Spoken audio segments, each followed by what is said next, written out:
What has been happened, guys? So in the last week only, we have been started this session. Last week means it is almost all 2 weeks actually, guys. 1 week is just a demo sessions actually, guys. So it is hardly 2 weeks it has been got happened. Just we have been started with some first week, we have been taken a demo session actually. Demo means like what is data science, what is machine learning. These are the some of the things what I have been got discussed about that. So that has been happened for 1 week. 1 week means it is not too much time actually, guys. Just hardly 45 minutes, 50 minutes class only. I can see that actually we have been taken. So in second week, I have been started with the basics of Python. We have been got started actually, guys. So this has been happened for some another 1 week. It has been got happened. But I can see some more guys has been joined now. So don't worry, guys. I'm going to take some backup session actually. So I think I can see somewhere around 7 to 8 people has been joined for the today's class. I can see your names, like some names I can see who has been joined for the today's class. Somebody has been joined in the previous sessions only, but a very few people, 7 or 8 people has been already joined. They have been already registered for the course. I can see another 7 to 8 people. I can see it actually, guys. So don't worry, guys, because I thought that maybe 1 or 2 people may join, but I have seen a little bit more people has been joined. So don't worry, guys, who has been joined for the today's class. So don't worry about that because I didn't expected that this many guys will join. I expected that there may be some regular students. There are 7 or 8 students has been already registered. I expected that maybe somewhere around 3 to 4 people, but I can see somewhere around more than 8 people, 8 participants are there who has been joined for the today's class. So I'll do one thing, guys. Don't worry about that because what has been happened, don't worry about that. It's only basic things. If you are already having some core concepts of Python, it's a very simple topics only, which you can understand them. Don't worry, I'm going to take the backup sessions, guys. If you really feel that there is actually, I can give you recorded sessions actually. So I can take some kind of a backup sessions. I can take it actually, but just give me 1 or 2 days of time. I'll arrange the backup sessions actually, guys. Okay. So don't worry about the completed classes, what has been already done. It's only basics and only some part of introduction only we have been got started. So in first week, only thing is like what is data science, like what is machine learning, what we can do it in machine learning. It's only just an introduction part. Actually, actual discussions will be there and actual explanations will be there whenever we start with our regular classes of machine learning. So that you can just go through the recorded videos and you can go through them. And coming to the Python also, guys, we are still in the basic concepts only. So don't worry, within just 2 or 3 classes, hardly whatever the basics I have been got discussed is hardly 3-4 days concepts only, guys, not more than that. So what is my suggestion for the guys who has been joined for the today's class is, again, I cannot start from the introduction part in the today's class because I don't have a plan. I don't have a plan. I will arrange the backup sessions, guys. So whatever the classes you have been got missed, I'm going to discuss as part of that particular backup session, guys. Okay. I'll plan it. I am going to plan those particular sessions and my team will intimate you about those particular sessions. Maybe by the end of the week or maybe some Friday, Saturday, Sunday. Even I'll take a Sunday session and I'll take some kind of a backups and I'm going to make you understand whatever the missing classes are there. So we have not yet started with any machine learning concept. We didn't started anything about data science classes actually, guys. Actual classes, we have been not started about that. So don't worry about the classes. I just started with some introduction part of the data science and we have started with the 1 week of Python classes only we have been got discussed. Yeah, I'll add them. We'll know everybody's going to know about that. we'll have all that information. I'm going to do that actually, guys. Okay, fine. So don't worry about that. No, it's no worries. Don't worry about this, guys. My backend team will have all your details and they will take care about that. Okay, I'll add up everything in the backup session who has been, everything will share it with you. Okay, fine, guys. Fine. So we expected actually, guys, actually initially only we have some around 30 registrations are there, but very few guys are start joined for the last class. And basically this session 9:30 to 10:30, we have been planned targeted audience are going to be employees, because so many people are asking for the late night batches. We have been scheduled this actually, guys. Maybe I don't know what is the reason. It may be a short intimation or something like that. Very few guys has been joined, and we expected that more people will be joining as part of the registration. But I can see, but today we have a good number actually, guys. So 20 people, I think 20 participants are there now, including me and my backend team. It is 17 candidates will be there. Sufficient, guys. 20, 21, 22, 25 people will be there. So don't worry about the data science classes, guys, because everybody is having an interest, like we don't want to study with the Python. So what we are going to learn as part of the data science? What are the techniques? What are the technologies we are going to learn? I'll arrange a backup session, guys. Don't worry. Just give me 1 or 2 days of time. I'll take a backup session. So today, don't worry. Even if you are not familiar with the concepts, whatever I'm talking today, don't worry about that. Just go through the class. It is only just like a why basically the demonstration is required, guys. Like to know what is our plan, like what is our schedules, like how we are planning the schedules, or how my lectures are there. Is I'm teaching in a proper way or not? So how is my explanations? Can you catch up my accent or not? So to get some idea about that, we'll attend the demo classes, right? So after that, you will plan it, whether you want to join my class or some other X batch or Y batch you want to join it actually. So I cannot directly start with the today's. I don't have any plan for that actually. Let us happen today and tomorrow. We'll just plan for the, as usually with the Python classes, guys. Maybe today, tomorrow, and after tomorrow, as of my plan, if the same numbers are there, Monday, Tuesday, Wednesday, we'll cover them. And I'll break the batch, and Thursday, Friday, Saturday, and Sunday, I'll take the backup sessions. I'll cover all the things actually, guys. Okay. And being it is already a late night batch, I cannot extend the batch more and more. That is one of the reason. But we'll try to just make up the backup sessions so that everybody will be on the same page. But today, everybody is not on the same page. Some of them are in advanced level. Some of them are going to be in the beginning levels actually. If you're already having the concepts of Python, guys, you can handle that. We can just understand the concept, what I'm talking about. Okay. So guys, don't worry who has been joined for the today's class. So please give me just 1 or 2 days of time, because the batch was already started. You may be having a little bit lagging is there for you. So don't worry, I'll take up the backup sessions and cover all that particular, whatever the missing topics are there, guys. Okay. I'll give you 5-10 minutes time. I'll give you guys at the end of the class so that we can have some discussions. We'll have a discussions, guys. Okay. Right, guys. Hope all of you understood what I have been explained, guys. Fine, guys. So you can use a chat panel, guys. Try to answer it. Just try to make it interactive. Just answer it as yes or no, so that I can know like what you are feeling regarding my discussions actually. Okay. So shall I continue, guys? Shall I continue with the regular class, guys? Right. I'll continue with the regular class, guys. Maybe some of you will already have an ideas about that. If you're already having a Python, you don't find any difficulties. Okay, fine.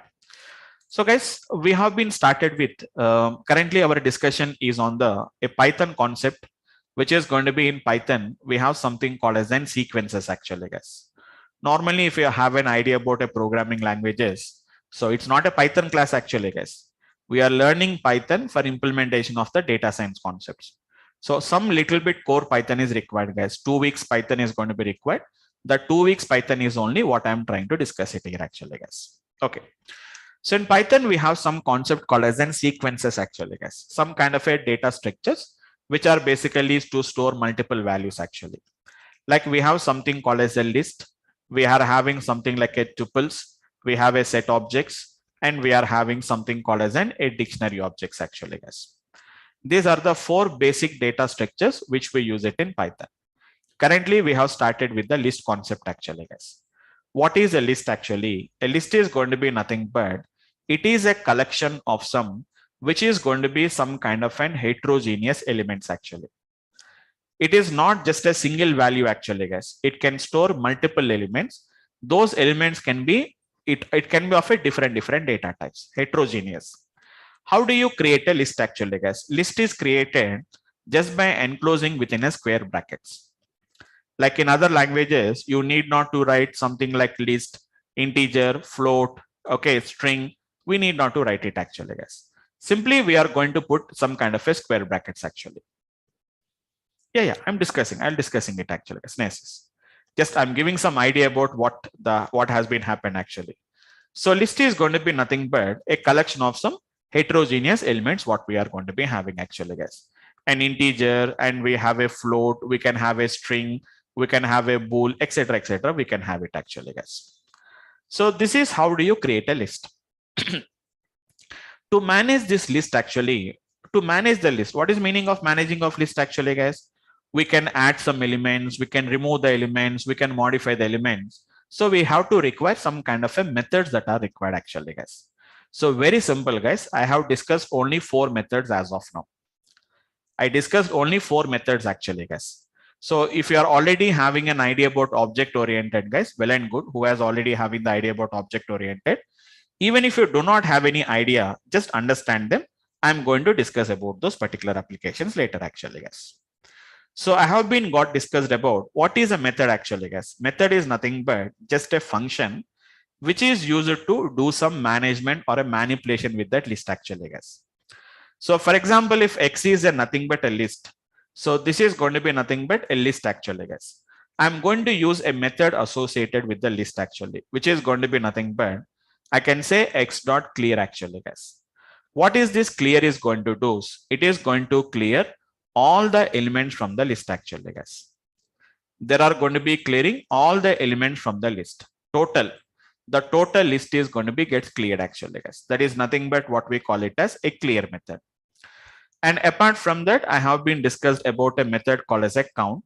You have to give some input value. Whatever the value we have been given, it will gives you the count, the occurrence. How many times that particular value has been got occurrence actually, guys. The occurrence of the value in the list. So at least I'll expect, guys, like who has been joining for the data science, at least they will have some basic knowledge of programming concept. So at least I expect that at least we have some minimal knowledge of programming, so that it's a person who is completely without having any knowledge of computers, they don't prefer to learn a data science actually, because data science is completely a little bit higher level concepts actually. Same as it is, I have been told about a method called as a pop method actually, guys. Pop is going to be nothing but what it is going to do is it is going to remove the element at the given index. Normally, like other languages, index starts from 0 to n, from the left to right.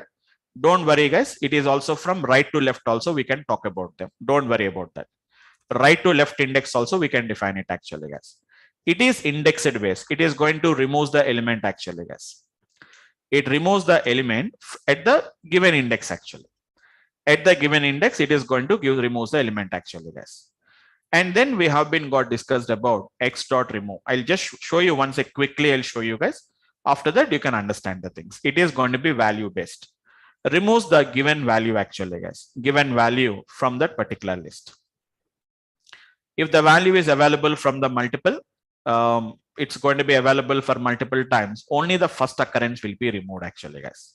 For example, if I have X is equivalent to, we have 20, we have a 10, we have a 20, again a 10, again a 20, again a 10, some 30, 40, we have it actually. If I said remove 10, only this 10 will be removed, but not all the 10s. Only the first occurrence will be removed actually, guys. We are completely in the beginning concepts only, guys. I didn't started with any complicated work actually. We didn't started with any main work also. Okay. So this is a very simple installation, guys. Installation of Python is not a complicated one. So this is going to be a simple installation of Python installation. I'll show you later the backup sessions. I'll arrange the backup sessions and I will explain it actually, guys. I'll arrange the backup session, guys, as soon as possible. Don't worry about that. Okay, so fine. So this is going to be what I'm going to call it as an ideal actually, guys. I'll tell you about more about the ideal, which comes along with the Python installation only, which I have done the Python installation. Along with the Python installation only, I have got this particular ideal actually, guys. You can see a prompt like this actually, guys. We can see a prompt like this actually, guys. See guys, how I'm creating. X is equivalent to nothing but 10, which is a true. I said which is an hello, and which is going to be something like an 20.45 actually, guys. It's a list actually, guys. I'll tell you all the things, guys. Don't worry. Just it's very simple topics only, guys. I didn't started with any complicated topics actually. So in other programming languages, we don't require any declaration part in Python because Python is a dynamically typed language, guys. Like other programming languages, you don't declare. In other languages, we'll declare it no, guys. Like which is going to be something like an it's an integer, it's a float, it is going to be a bool. We'll do it no, guys. In Python, we don't do it actually, guys.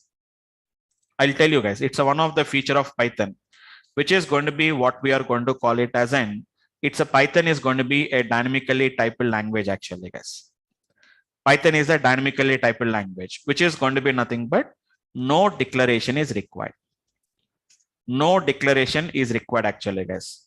Like other languages, even I can work with integers, I can work with strings, I can work with bools, I can work with actually, guys. X is equal to, I said hello. X is equivalent to hello actually, guys. If I said what is going to be type of the A, type is the function, which will tell you like what type of data type it is going to be there. Got the point, guys. So here you can also ask what is the length also. If I say length of the A, it will tell you like how many characters are there. Hello is a collection of characters. String is a collection of characters. Length of X, we can say it actually, guys. It is 4. So if I want, I can print the value of X actually, guys. Don't expect that like a programming language, we do it actually, guys. Not like a programming language. So don't expect like C, C++, Java. We are going to write a .c file, save the file, main method, compile the program, save the file, run the program. We don't do it actually, guys.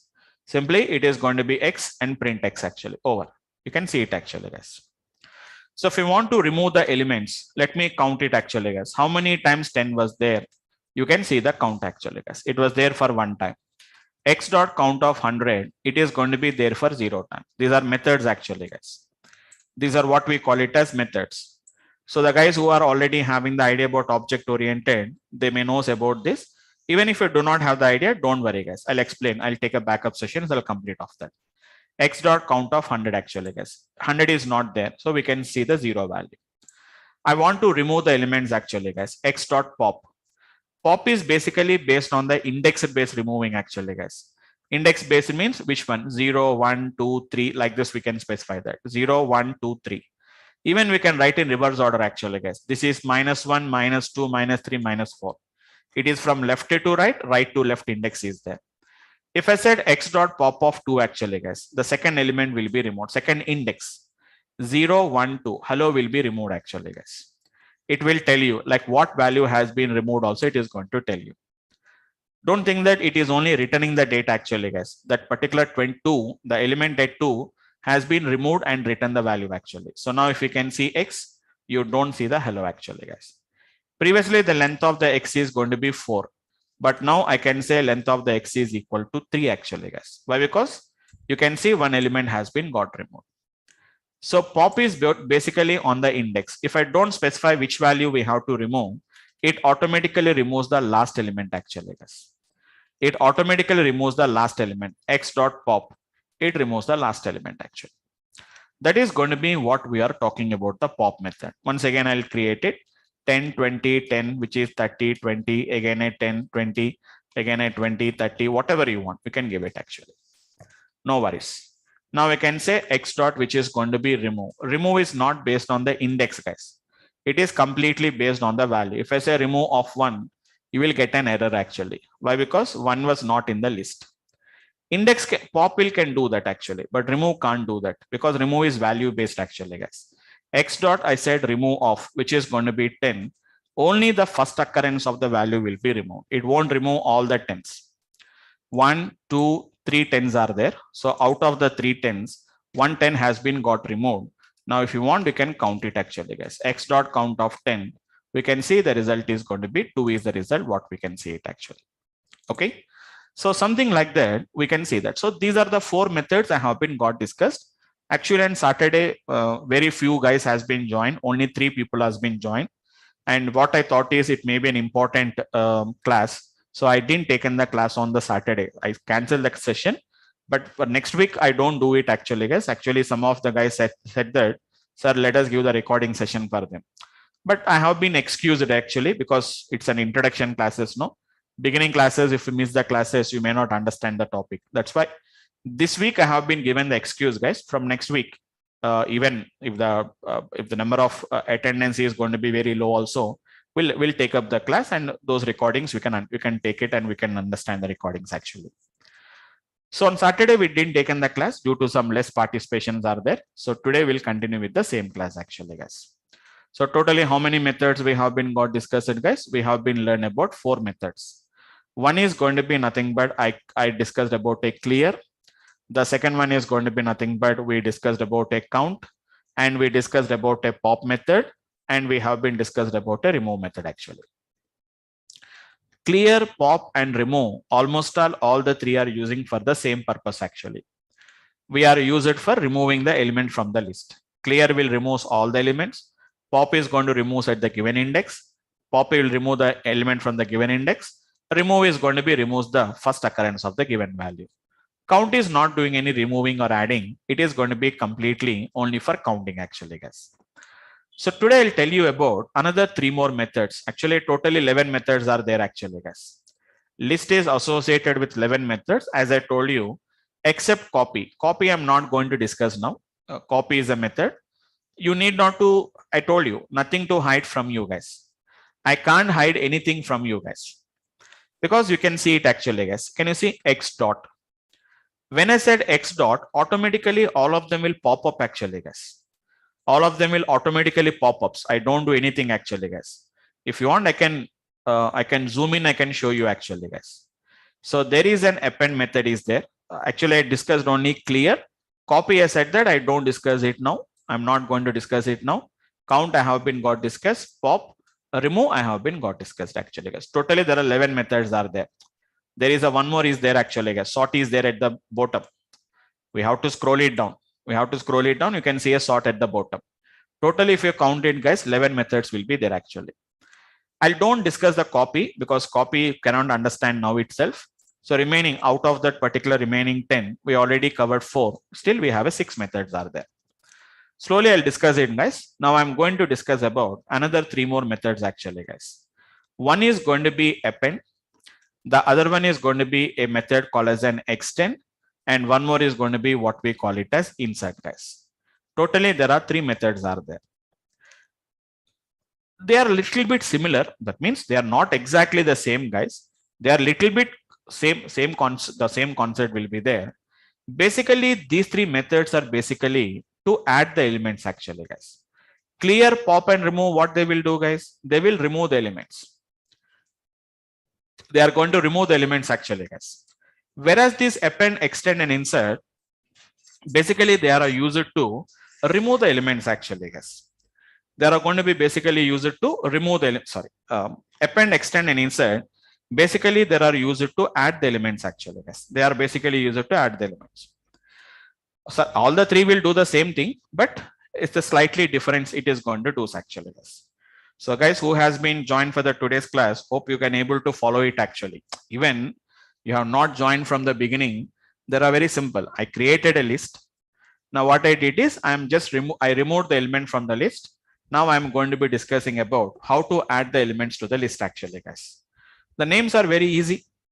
Append, extend, insert. Almost all the 3 are telling the same thing. Append. You can append the elements. Extend. We are extending you are extending the list actually, guys, by adding some elements actually. And we are inserting the elements actually. Then what is the difference between all these 3 actually, guys? Let me explain you.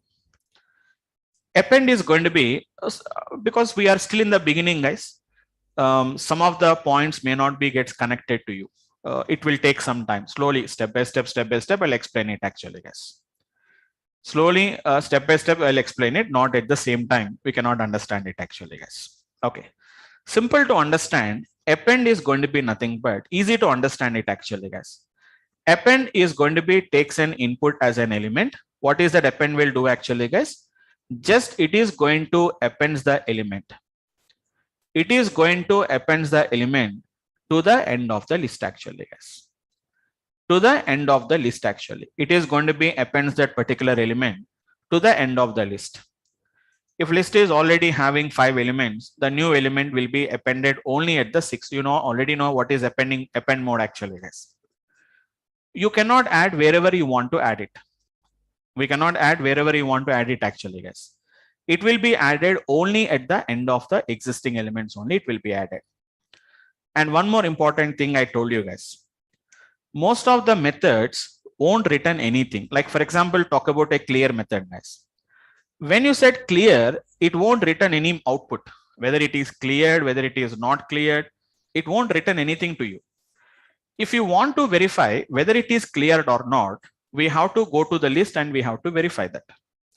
Then only we'll come to know that, okay, these elements has been got cleared from the list. Count is going to return an element actually, guys. Count is going to return an element to you. Yeah, I'll explain it then. Okay, fine.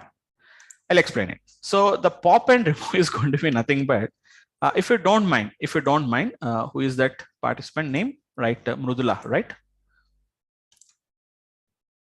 Just give me a second. Yes, I think Mrudula, right? Yeah, Mrudula, do you have the idea about the basics of Python? Do you know about the list? You have the list. Okay. So do you know the indexes? So see, simple example. It is 10, 20, 30, 40, 50. Okay. So you know the indexes, no? This is 0, 1, 2, 3, and 4 is the indexes actually. Okay. Pop is a method which is basically used to remove the element based on the index. So if I say pop2, it will remove this 30 and it is going to return. So it will return 30 as an output to you. It's not giving the element, guys. It is removing and returning the values. So 30 will be popped out. It will be sent out. So pop is basically used to remove based on the index. Remove is nothing but, I cannot say remove is completely based on the value. If I say remove 2, it won't remove actually, guys. Remove 40, then 40 is going to be removed from that particular list actually. Indexed based and value based.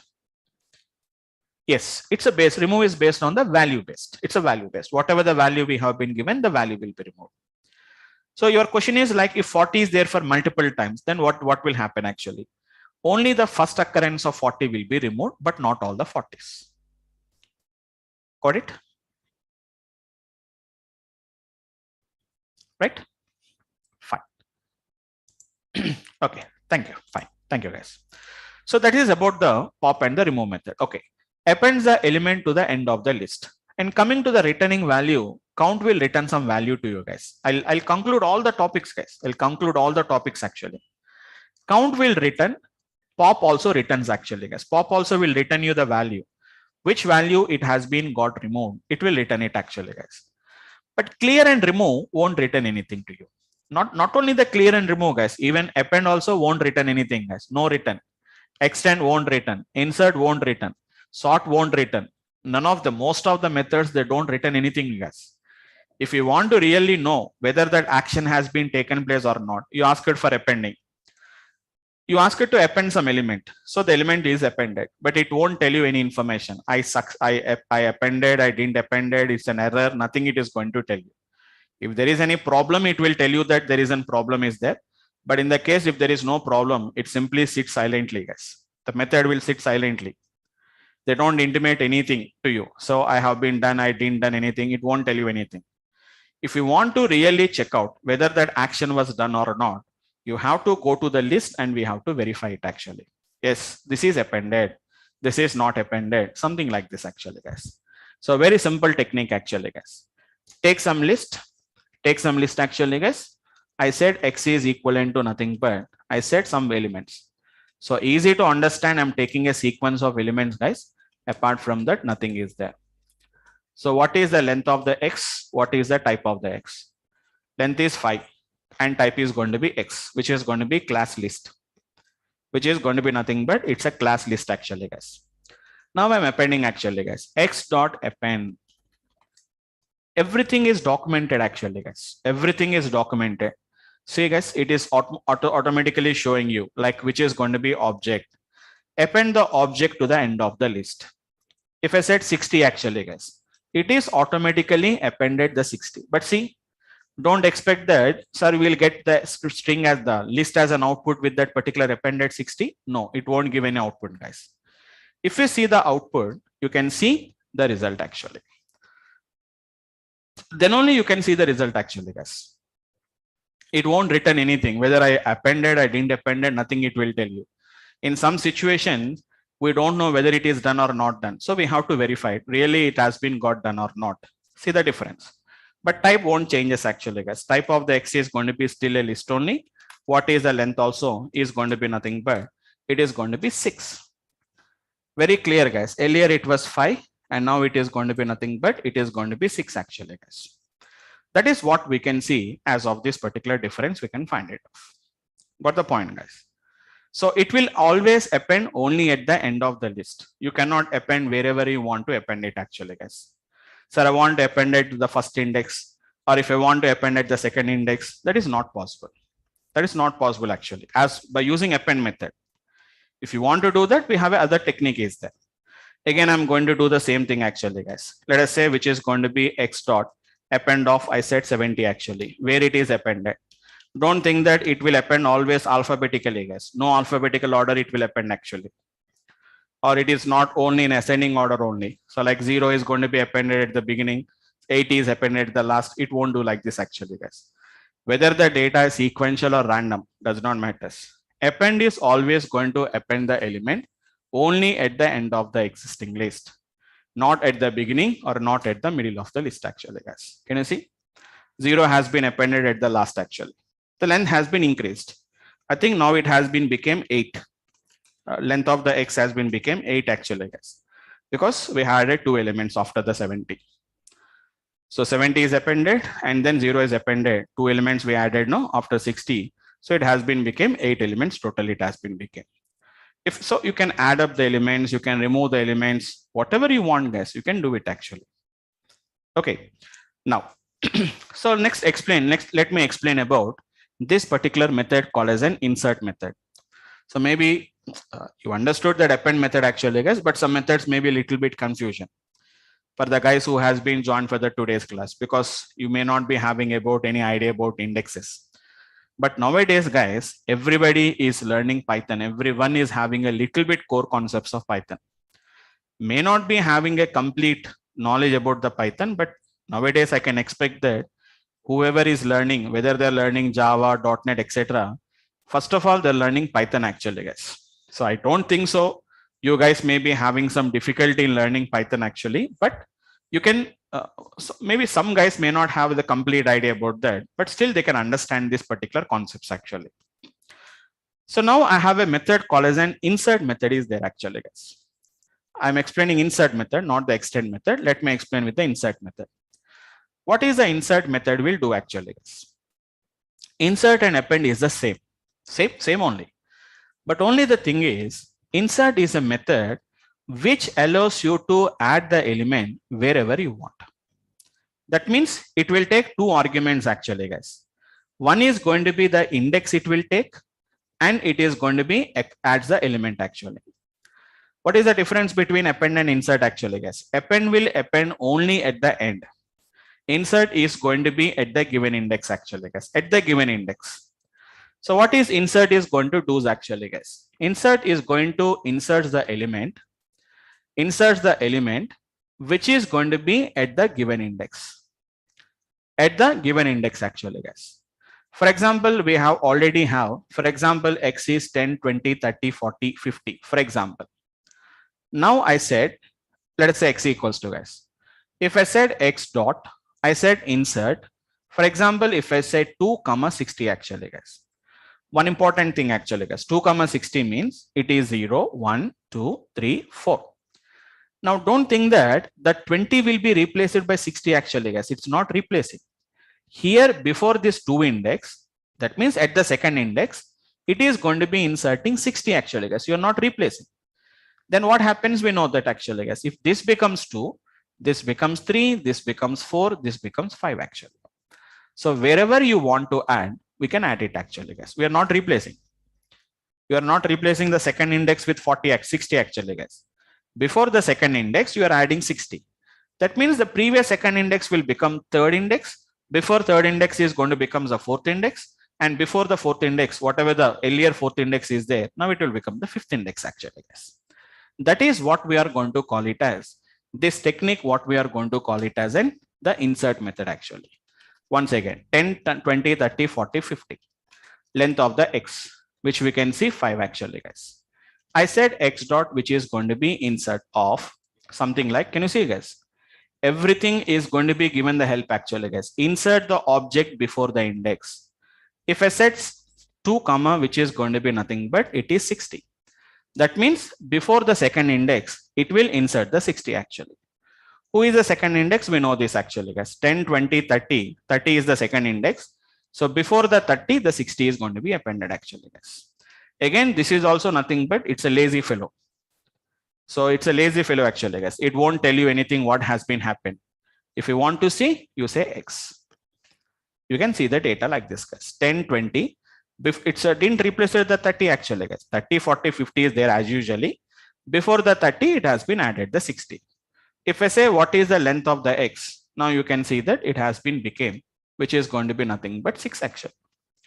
Anywhere, guys, anywhere you can append actually, guys. X dot insert of, which is going to be nothing but 0 comma, which is going to be 70. Before the 0 index, it will be appended actually.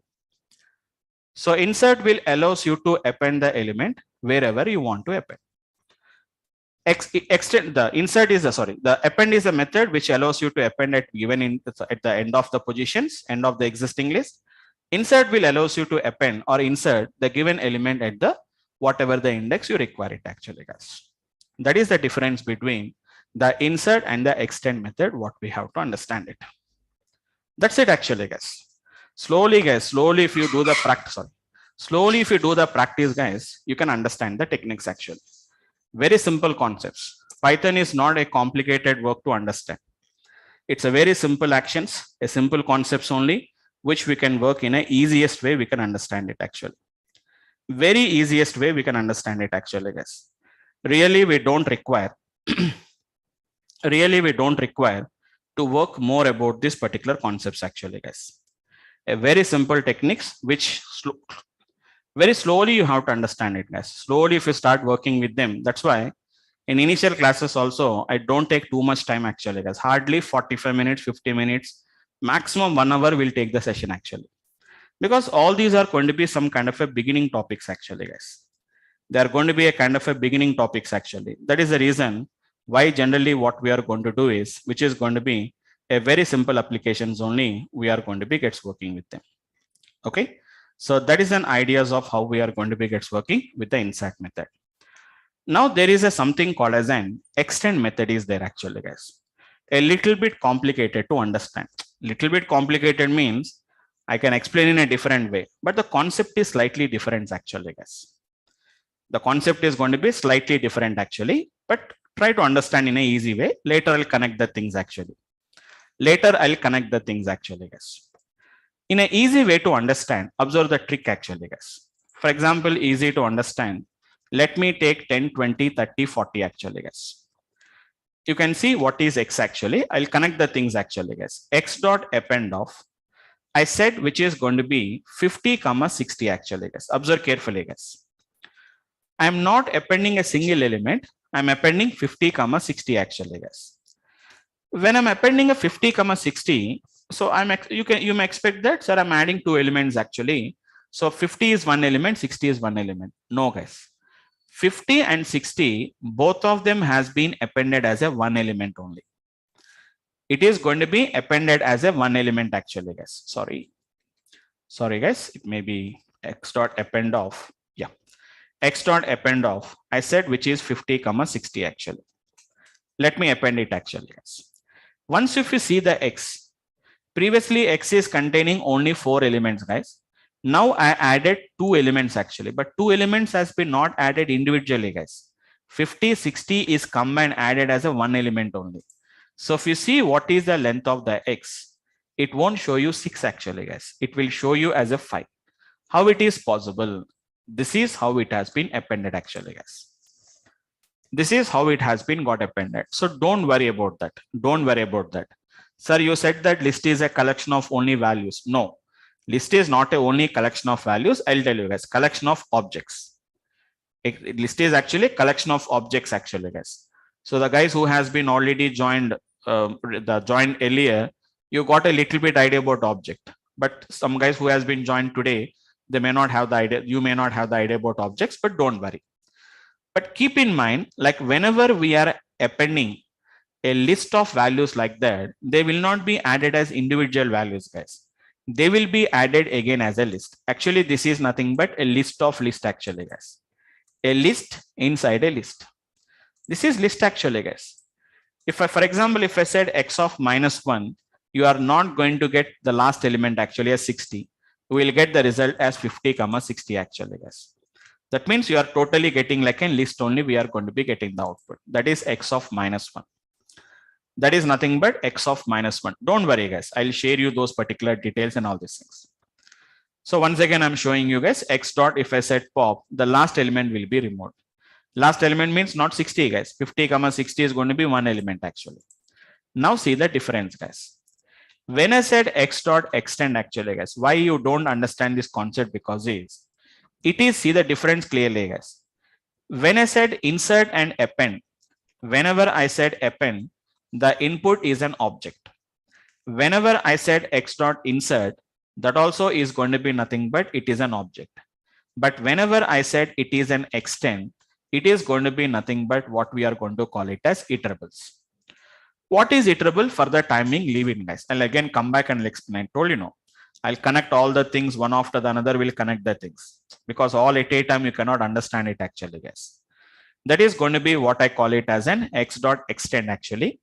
It is an x dot extend actually, guys. Forget about the iterable, but one thing you can find it, guys. Extend the list by appending the elements from the iterable. That means the difference between extend and an append method is if you append a list like this, total list is appending to the x actually. But whenever I said extend, it is not going to be appended as an, it is not going to be adding this as an object. What it will do is, it will append the individual elements actually, guys. That means 50 separate, 60 separate actually. Same thing I'll do it actually, guys. 50, 60 I'm appending actually, guys. Now what you can find it of actually, guys. It won't append the 50 and 60 as a single element like this actually, guys. 50 separate and 60 separately it will append it. You can find what is the length of the x. Previously the length of the x is 4, guys. But now the length of the x is not 5. It is going to be nothing but it is going to become 6 is the result what it is going to becomes actually. Because it is not adding the total elements actually, guys. It's not adding the total elements as a single object. Each object has been appended individually, which is 50, 60 actually. So that is the difference between the extend, insert and append actually, guys. Right now you don't know what is iterable, but in our coming classes, I'll explain like what is meaning of an iterable. Then again, I'll come back and I'll explain this particular concept, guys. So you can see it, guys. We are extending the list by appending not the elements to the list. It is element from the iterable to the list actually. So whenever we appended a list of elements, it is appending as a list only in insert method and in the append method. But in the extend method, even if I give a list of values also, they are appending as an individual values rather than a single object actually, guys. So totally we have been discussed about and another 3 more methods. So totally we covered about 7 methods actually, guys, apart from copy. Apart from copy, it is going to be 7 methods actually, guys, right? Clear, count, pop, remove. Clear and count, pop and remove are basically used for removing the elements. Append, extend and insert are going to be used for appending the elements. Count is only for counting the elements actually, guys. So 7 plus count is anyhow, it is going to be 8. There are another 3 more methods actually, guys. Very simple methods. One is an index is there. The other one is going to be sort is there. And there is going to be reverse is there actually, guys. Only 3 methods are there. So tomorrow we'll discuss about that. And then I'll start with the next object called as an tuple. Okay. Tuple is very easy, guys. To understand the tuple and list, same like a list only, tuple will be existing. So after that, I'll plan actually, guys. Don't worry, because some new people has been joined and we don't know whether they really join the sessions or not. So I'll see for a couple of classes. If more number of new people has been joined, I'll arrange a backup session, guys. Okay. So depending on the number of participants, I'll decide it. I'll decide it in a couple of days. So guys who has been joined for the today's class, don't worry about the backup classes. We'll give you the recordings, or I'll take a backup session if it is required. Everything I will put everybody on the same page, and then we'll start with the regular classes, guys. Okay. So that's it. That's it for the today's class, guys. Guys, anyhow, some people has been joined for the today's class now. If you have any questions, I can spend the time, guys. 15-20 minutes I can spend it, no problem. If you have any questions, guys, either you can unmute yourself and you can speak, or you can have a chat panel. You can see that you can type in the chat panel. Yes, Uday. Yes. Like it's not related to this. Like we are working on a project, sir. Okay. In which my ma'am explained me that like she had written a code for some AIML project, sir. Okay. Everything is there.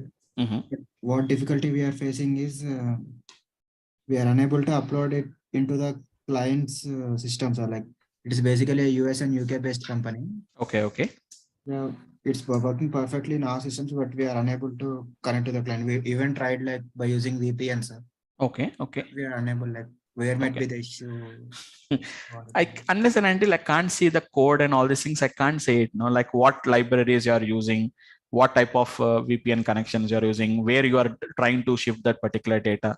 So if you have any problem, you can just connect one-to-one session, one-on-one. We can connect it, and then I can, if you have any option to show your code, or you can explain that, then I can go for. Then I can explain you like what could be the problem actually. Sure, sir. Okay. So you have my number, right? No, sir. No, I'll ping you my number. Just if you have any questions personally, you can just ping it to my number. I'll ping you my number. Sure, sir. Okay. Yes, his name is Uday, no? I think two Udays are there actually. What is his name? Uday, right. Okay. I'll do it. Thank you. Yeah. Right, guys. Anyone, guys, if you have any questions? Yep. Yeah, I can. Okay, I'm sharing with all of you guys. You can just take on my number. So this is my number actually, guys. 80080771117. It's my number. Yep. So if you have any questions, guys, you can just feel free to discuss with me now, or you can call me. You can message me on the WhatsApp or Telegram. We have both Telegrams and WhatsApps are there, or you can call me and you can discuss with me. Anyone, guys, any questions? Yeah. Can you share the Telegram link that you were saying? We are not open a Telegram link. Telegram group was not yet created right now. Okay. Telegram group was not yet created. We'll create it in just couple of days. We'll create that. Everything is ready. Just only thing is we have to share, because new guys has been joined for today. So we want to just make it within 1 or 2 sessions. We'll just close up the sessions and then we'll start up sharing that particular all the things actually. Thank you. Okay, fine. Yes, guys, anyone who has been joined for the today's class, if you have any questions. Yeah, hi Vamsi. Yes, this is Manohar here. Yeah, I'm Manohar. Yeah. I have one question. Like at the end of this course, like we're going to get any kind of practical kind of use cases. Yes. See, it's not only at the end of the course. Your data science itself is going to be like an it's a kind of an practical implementation only. It's not like a theoretical concepts. So every example will do with some kind of a real data sets only we are going to do with that. So every example, every algorithm is going to be a kind of an use case only. So it's not like we don't work with something like a small data sets. We don't work, because all our data analytics and all the data science requires a real data sets we require. I can say that every example we'll see is going to be a use case actually. Like I can just show you some data sets which we are going to work with them. See, all these are the data sets which we are going to work with them. It's not like a dummy data. That means we are not creating the data. I am not creating this data manually. It's a real data sets actually. So this is not a real data set maybe, but you can see some kind of a data. That is going to be something, but you can see some kind of a real data sets. We can work with them actually. These are all stock prices of the various companies from different dates. You can see that particular data actually. So every example we'll see is going to be use case. I think you're asking about something like a project. Do you mean to say that at the end of the course, we want to have a project? Or are talking about use cases? Use case, yeah. Use cases. Every example is an use case. Every algorithm is an use case. Only we do it actually. Okay. Okay, fine. Right. Yes. Yes, we'll get a course completion certificate, Roy. From Durgasoft, you will be getting a course completion certificate. But one suggestion I can give you is, I was only a consultant trainer, no? So just you get some confirmation from Durgasoft people also. But even earlier also, so many people asked me the same question. But Durgasoft, as part of the basic information from Durgasoft guys, they will be giving some kind of a course completion certificate. But please confirm it one more side from my backend team also. Okay. And if we go with this, the training data science, yes. are we able to get through, the certifications? Absolutely. Yes, absolutely. We can do it actually, because see, whatever the course curriculum which I am going to follow is almost all in parallel with the Microsoft recommendation, or it's going to be some kind of an the certification oriented program only. And even myself, I was certified from IIIT Hyderabad.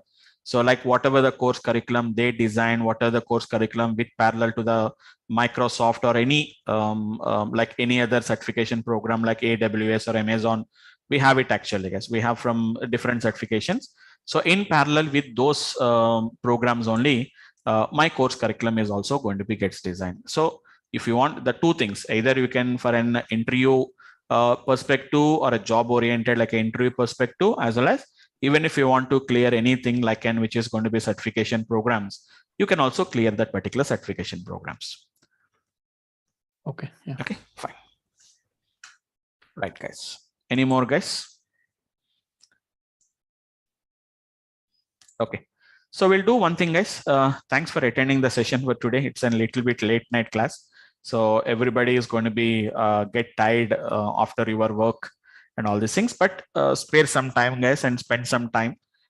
Just not only attending the trainings, just we have to go through all the practice and all these things. We have to do that. So guys, I'll see you tomorrow, same time at 9:30 p.m. Please join by 9:30. I'll start at 9:30, 9:35. I'll start the session. I'll see you tomorrow. Please attend 3 to 4 classes actually, guys. Then I can take a backup session if you really feel that there is a backup session is required. I'll guide you through that actually, guys. Okay. So thanks for all of you guys, and good night, guys, all of you. Thank you. Thank you, guys. Right, bye.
Yeah. Hi. Good evening, all of you guys. Hope all of you can hear me. So good evening. Yeah, good evening. Right, guys. So guys, let's continue from the last session, guys. Just give me a second. Yeah. So guys, in the last session, we have been started with something about the list. What is actually a list? We have been got discussed.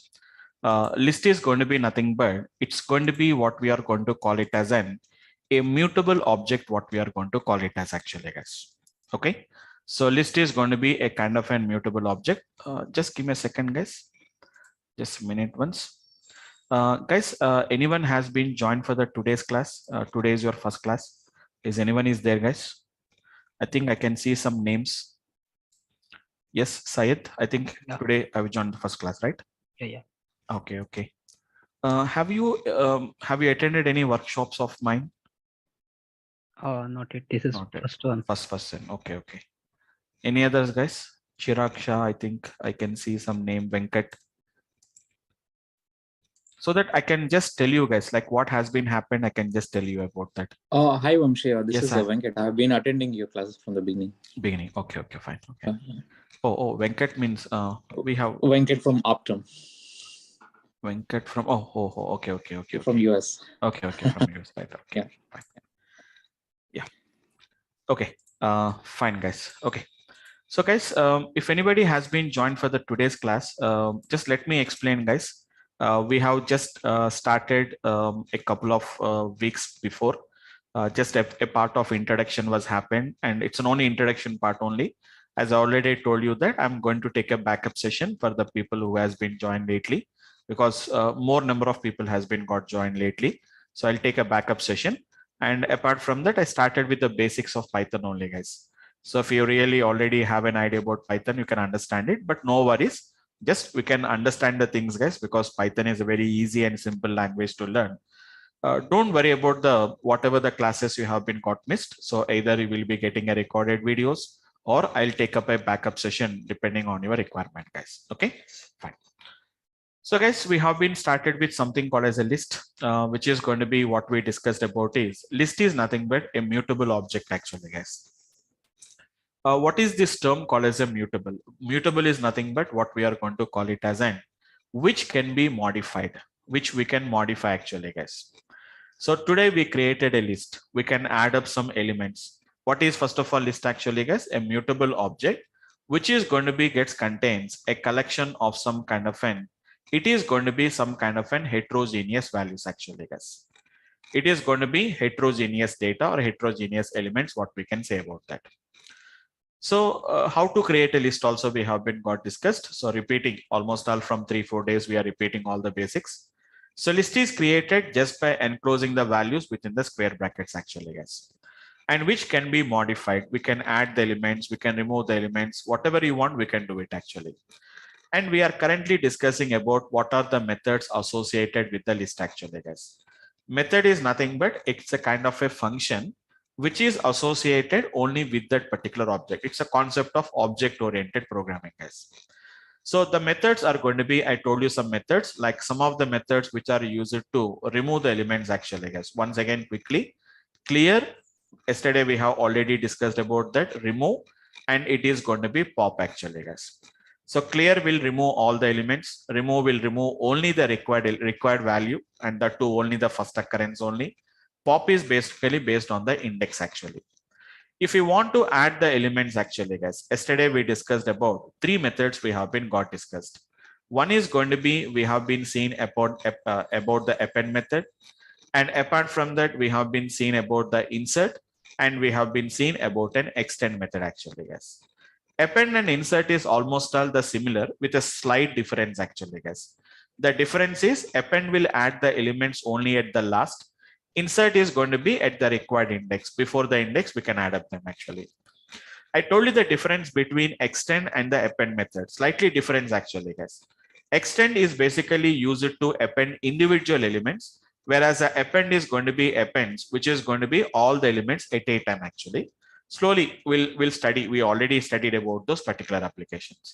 For example, if I say x is equals to 10, 20, 30, 40, for example, I told you the difference actually, guys. When I said x dot append of, which is going to be if I said 50, 60, we cannot append 50, 60 individually, guys. If I append the 50, 60, then the result is going to be something like this, guys. 10, 20, 30, 40. It won't append 50 and 60 as an individual values actually. This is how it is going to be gets appended actually. A list inside a list will be appended. Same example if I said extend method actually, guys. If I extend method by using 50, 60, Then there are going to be individually, they will be appended actually, guys. Individually means the result is going to be 10, 20, 30, which is 40, 50, and 60 actually, guys. Because right now you don't know what is meaning of an iterable concept actually. Actually, this extend is going to take an input as an iterable object. Right now, we don't know what is an iterable object. For the timing, skip some points actually. Slowly we'll add up the things actually. So clear, remove, pop is already discussed. Append and extend and the append, extend, and which is insert we have been discussed. And already we discussed about a method, what we are going to call it as an account method. Count is basically used to count how many times a particular value appeared in the list actually. So how many times a value is existing in a list. If you want to count in, simply the list dot, which is going to be a count, and give the value, whatever the value you want to count. How many times this value occurred in the list, it is going to tell you 3 times, 4 times, 0 times. If it is not there, we are going to get a 0 value actually, guys. Okay. So quickly, guys, just quickly 2 minutes, I'll just complete off that. So this is going to be the ideal I'm opening here, where I'm going to write all the Python script and the Python code, what I'm going to be writing it actually, guys. So who has been, guys, once again, who has been joined lately? So don't worry. I will take a backup session to cover all the previous topics, what we have been already, you have been lost. Okay, have a look at this one technique, guys. Otherwise, we'll be sharing the backup sessions. The videos will be there. Nowadays, everybody is doing the same thing, guys. They were sharing the video files, the recording video, so that you can just go through the videos and we can cover the previous topics. No worries. I'm going to take a backup session for that. Okay, have a look at this one, guys. X is equivalent to nothing but it is going to be 10, 20, 30, 40. So this is going to be the elements what I have been added actually. X dot append of, if I said 50, 60, it is not going to be appending the 50 and 60 individually actually, guys. You can see 50 and 60 has been appended like this actually. Now I said X dot append of, which is going to, sorry, if I said extend of, which is going to be the same technique like 50, 60, they are not appended as a single elements actually, guys. They are not appended as a single element. 50 separately, 60 separately, it has been appended. So if you append like that, it is going to be what we call it as an append. If you append like that, this is what we are going to call it as extend. What about the insert also actually, guys? Insert is also going to be appends at the given single element only. But we have to specify where you want to append it actually, guys. For example, if I said 2, it is going to be 50, 60, then automatically 50, 60 will be appended as a single element. Before the second index, it is going to be appended actually, guys. That is what is going to be happening. Yes, Manohar. Yes, go ahead. Yeah, Vamsi, in this extend method, it should follow a particular format, like 50, 60, or it can be any like 50 plus 60 or something. Like how it is going to treat in that case. 50 plus 50 plus 60. It's an addition. It will become an addition operation, no? No, it should be always separated with comma, something. It's a separate with the commas only. Okay. It is separated with the commas only. For example, if I said this is the value, for example, if I said X dot extend of, for example, if I said, as you're saying that it is going to be 50, okay, space. 50 space. Space No, 60. No, it won't be taken actually, because it's going to be something like an, okay. Can you see, perhaps you forgot a comma actually, because it won't accept that actually. Okay, if I do 50 plus 60, it will work actually, but it is going to be works as an addition operator. It is going to becomes actually, it appended the result of 50 plus 60 as a 110 is the result. It appended actually, right? Okay. Okay, fine, right, guys. So this is going to be the one of the thing what we can do it actually, guys. Now, up to now, whatever the methods we have been seeing, guys, like insert, append, extend, clear, remove, pop, all these are very, very simple methods actually, guys. Anybody can just learn it actually. Now, it's not a complicated function, but compare with the previous function, the next function which I'm going to discuss is a little bit complicated work actually, guys. Little bit complicated. That is going to be nothing but, let me do one thing, guys. I have some X is going to be there, which is having some elements like 10, 20, 30, 40, just an example, 40, 50, 60, let us say 70, 80, 90 actually, yes, 80, 90, 100, for example, total I take 100 elements, sorry, 10 elements. Now what I said actually, guys, x dot index. The method name is going to be, guys, it is an index method actually, guys. What is this index method will do actually, guys? Index method is going to tell you the difference between count and index is count will tell you how many times that particular value has been occurred. The number of times the value is occurred. Index is going to tell you where that particular value has been found, at which index I have been found actually. Like for example, if I said which is going to be, I said for example, guys, 50. You know the index now, guys, 0, 1, 2, 3, 4, 5, 6, 7, 8, and 9. So obviously it is going to tell you, it is not telling you where is the 50, how many times 50 is available. It is going to tell you like which index I have found at the 50 actually. Obviously we'll expect the answer as, which is going to be nothing but it's a 4. But sir, as you said that, it is a little bit complicated. What is the complexity of this actually, guys? That is, you can specify in between which two indexes I want to search actually, guys.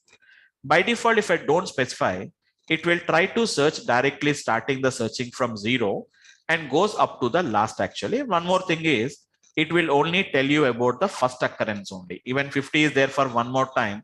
It does not gives you all the occurrences of 50. Only the index of the first occurrence of the given value only it will find it off. But what is the extra thing we are having here is where to start your searching also we can specify, guys. For example, if I said 0, 4, for example, guys, or 0, 3, for example, then what it is going to do is, guys, you know what is 0, 3, guys? 0 means starting, 3 means which is going to be stopping. And throughout the Python, we discussed actually, guys, this is going to be not included. This is excluded, guys. That means it is going to check only the indexes between 0, 1, and 2. Sorry, 0, 1, and 2 only it will search. It won't search for the third index actually, guys. That means in between these three indexes only, it will search out where is the 50 is going to be there. Being the 50 was not there, it is going to throw an error actually, guys. If it is not there, it is going to throw the error actually. So by default, if I don't specify anything, it will start with the first index and goes up to the last index. Wherever the given value is there, it will tell you the index. But there is an extra option is there where to start your searching.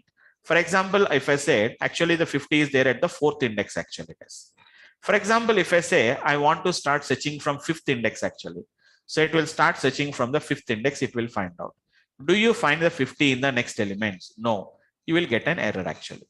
If it is there, it is going to give you the value actually, guys. Okay. So it's a little bit a complicated way because it is going to be taking totally 3 parameters actually, guys.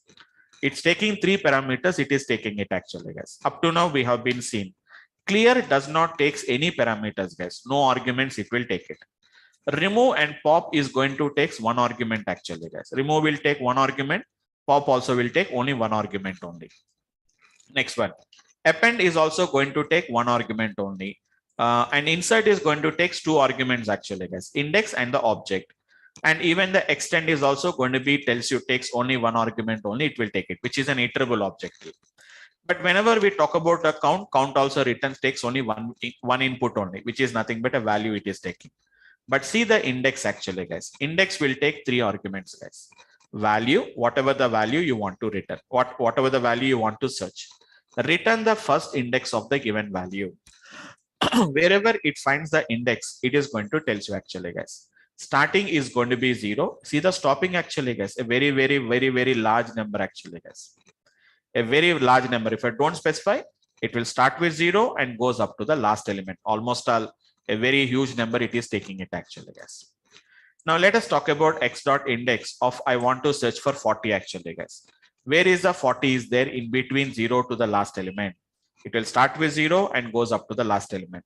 Index is going to be nothing but it's a 4th element. We know that index is 3 actually, guys. Your index is going to be 3 actually. But if I said x dot index of 40, I said that I want to search only between 0 and let us say that only the third index only. Third is not included actually, guys. When I said 0, 3, it only search for 0, 1, and 2 only. In this particular 3 elements, is the 40 is there. We are asking, please find out the index of 40 in between 0 to 3. I didn't find any such kind of a 40 there. you are going to get an error actually. 40 is there in the list. 40 is there in the list, but it is not existing in between the 0 to 3. 3 is not included. We know this actually, guys. Real, if 3 is included, we have to get the 3 as the result because 30 is there. Sorry, 40 is there in the third index actually. If you want, we can take a little bit more numbers.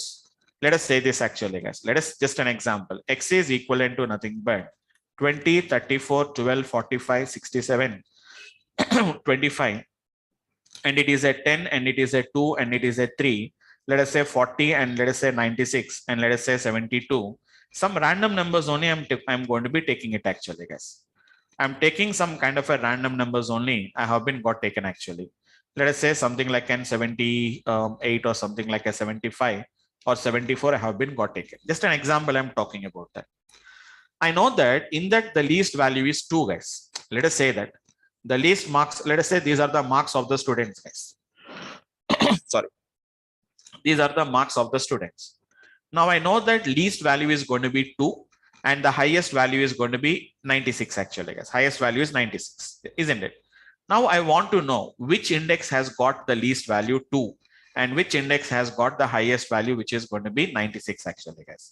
A simple process, x dot, which is going to be the index of 2. It is going to tells you, so at which index it is going to be there. 7th index means it is the 8th element actually, guys. 7th index is nothing but it's an 8th element in the list actually. And where is the highest value of, which is going to be 96 actually, guys. So it is going to tell you that it is going to be at the 10th index actually. It is going to be in the 10th index actually. For example, if I said x dot index of 2, but I don't want to go for all the elements. I want to check for from the 8th element, do you have any 2 is there? I'm asking the starting index at 8 actually, guys. Start from the 8, go up to the remaining elements and tell me, do you find that particular 2?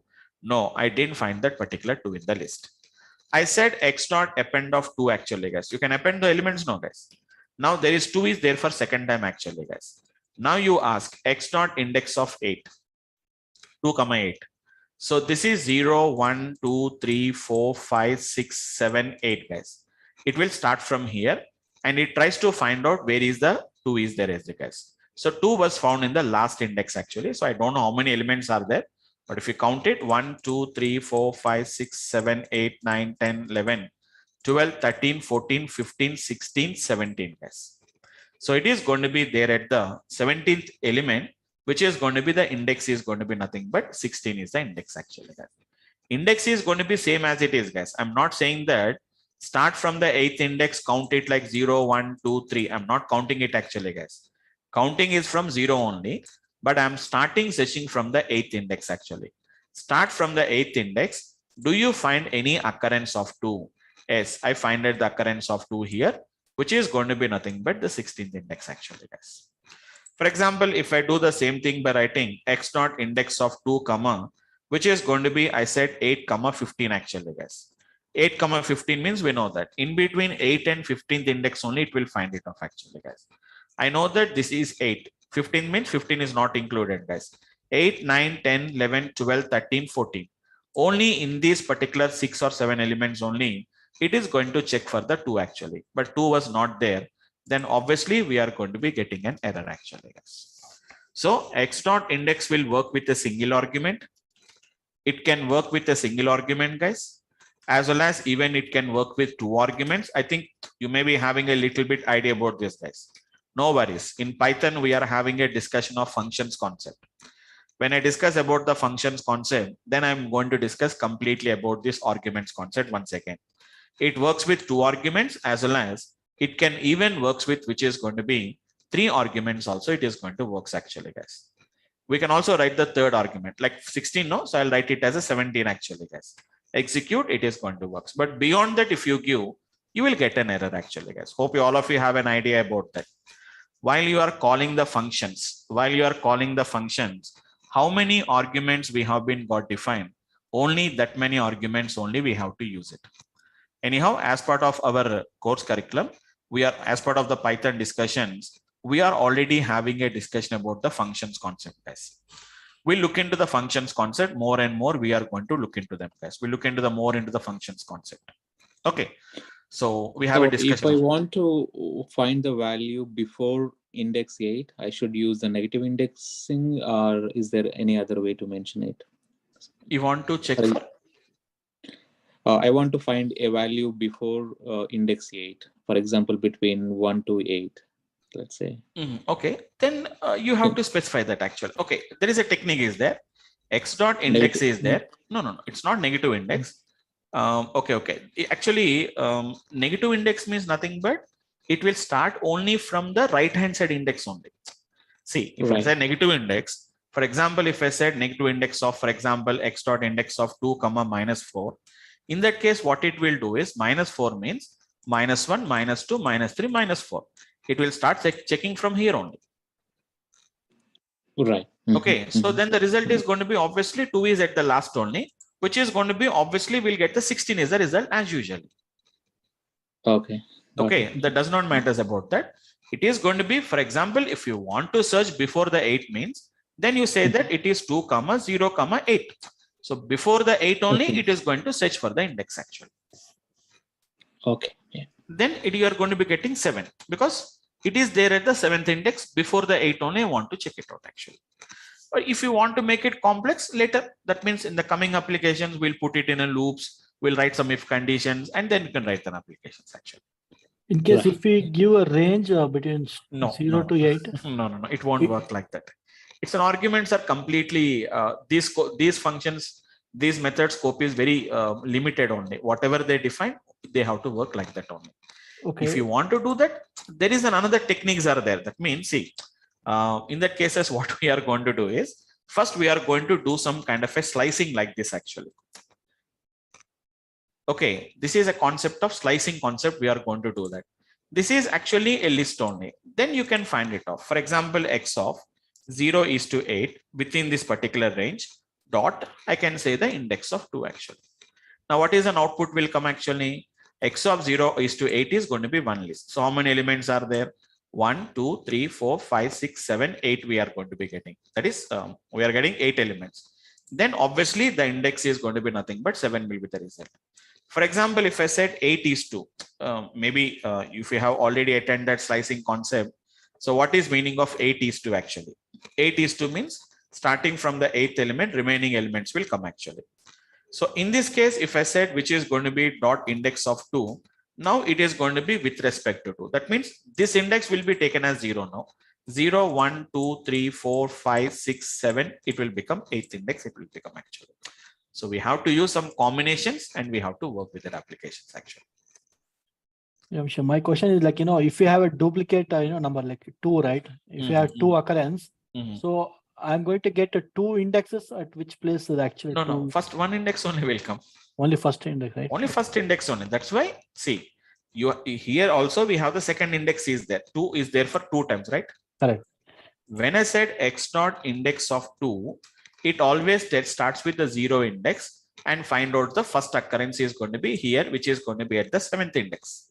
Okay, yeah. Okay, now the idea here is, now you want to find the second occurrence. Then what you have to do, I know that the first occurrence of 2 is there at the 7th index actually.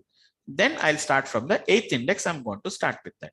Then obviously I'll come to know about the second occurrence of these particular values. Okay, yeah, got it. Okay, fine. Thank you. But these are all the basic things. So Python provides you a lot of advantages. That means these concepts, if you really want to do that, you need not to do it like this only in a complicated way. In coming applications, we have a lot of techniques and lot of implementations will come. You can use those particular things and we can do it actually. Okay, fine. Yes, right. Hello, sir. Yeah, hello. So, is there any predefined function to get that maximum or minimum value from Yes, absolutely. We have it actually. So directly we are having, we are directly having the kind of a functions actually. What is going to be the minimum of X, what we are going to be getting? What is the maximum of X is going to be there? So you really don't require this actually, but things guys, one thing I want to explain here is these lists and all these things are one of the basic structures of the Python actually. So how to do the manipulations on this particular list, we don't recommend them actually, because it's not guaranteed that a list will always contain always a numbers only. Sometimes it may contain some numbers, some strings, some bools, and some floats. It may contain different values. So you can do that. But what I'm saying here is, instead of using this min and max functions here, in Python, we are having a very advanced levels applications are there. Advanced level mathematical applications are there.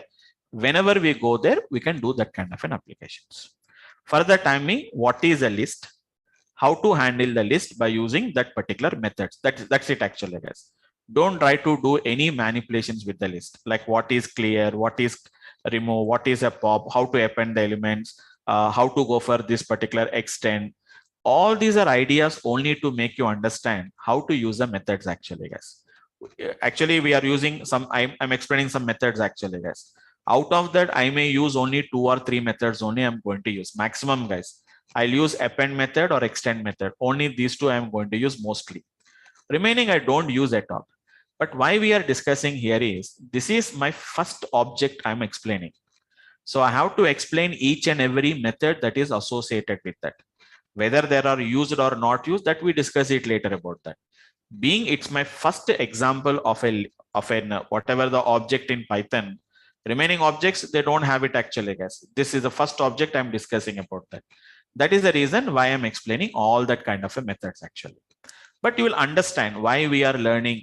We'll get some clarity about that. We'll understand the concept behind that. So in coming classes, it will become very easy for us. If I discuss only 1 or 2 methods and leave it, you don't get a practice on that actually. That is the reason why I'm explaining, guys. Okay, fine, guys. So once again, guys, what is going to be this index method is going to be do? It is going to be nothing but dot index of, which is going to be nothing but whatever the value, and what is going to be the starting and what is going to be the stopping value actually, guys. So it is returning a value. Observe carefully, guys. I'm specifically pointing out actually, guys, which methods are returning, which methods are not returning. Pop method will return a value back to you, guys. When you run a pop method, some output will come. But when you use the remove method, no output will come. When you execute a clear method, no output will come. Even append, insert, extend also, they don't give any outputs. Count will give you an output actually, guys. Count is giving an output. Index is also going to be giving an output. So out of the 7 or 8 methods or 9 methods I discussed, only 2 methods, 3 methods are returning, guys. One is a pop is returning. I'll conclude, guys, totally. Pop is returning, count is returning, and index is returning actually, guys. So what it is going to returns the, which is going to be the index of the value. It is going to be the index of the value between which is going to be the starting and the stopping actually, guys. So I need not to explain every time. Throughout the Python, remember one thing, guys.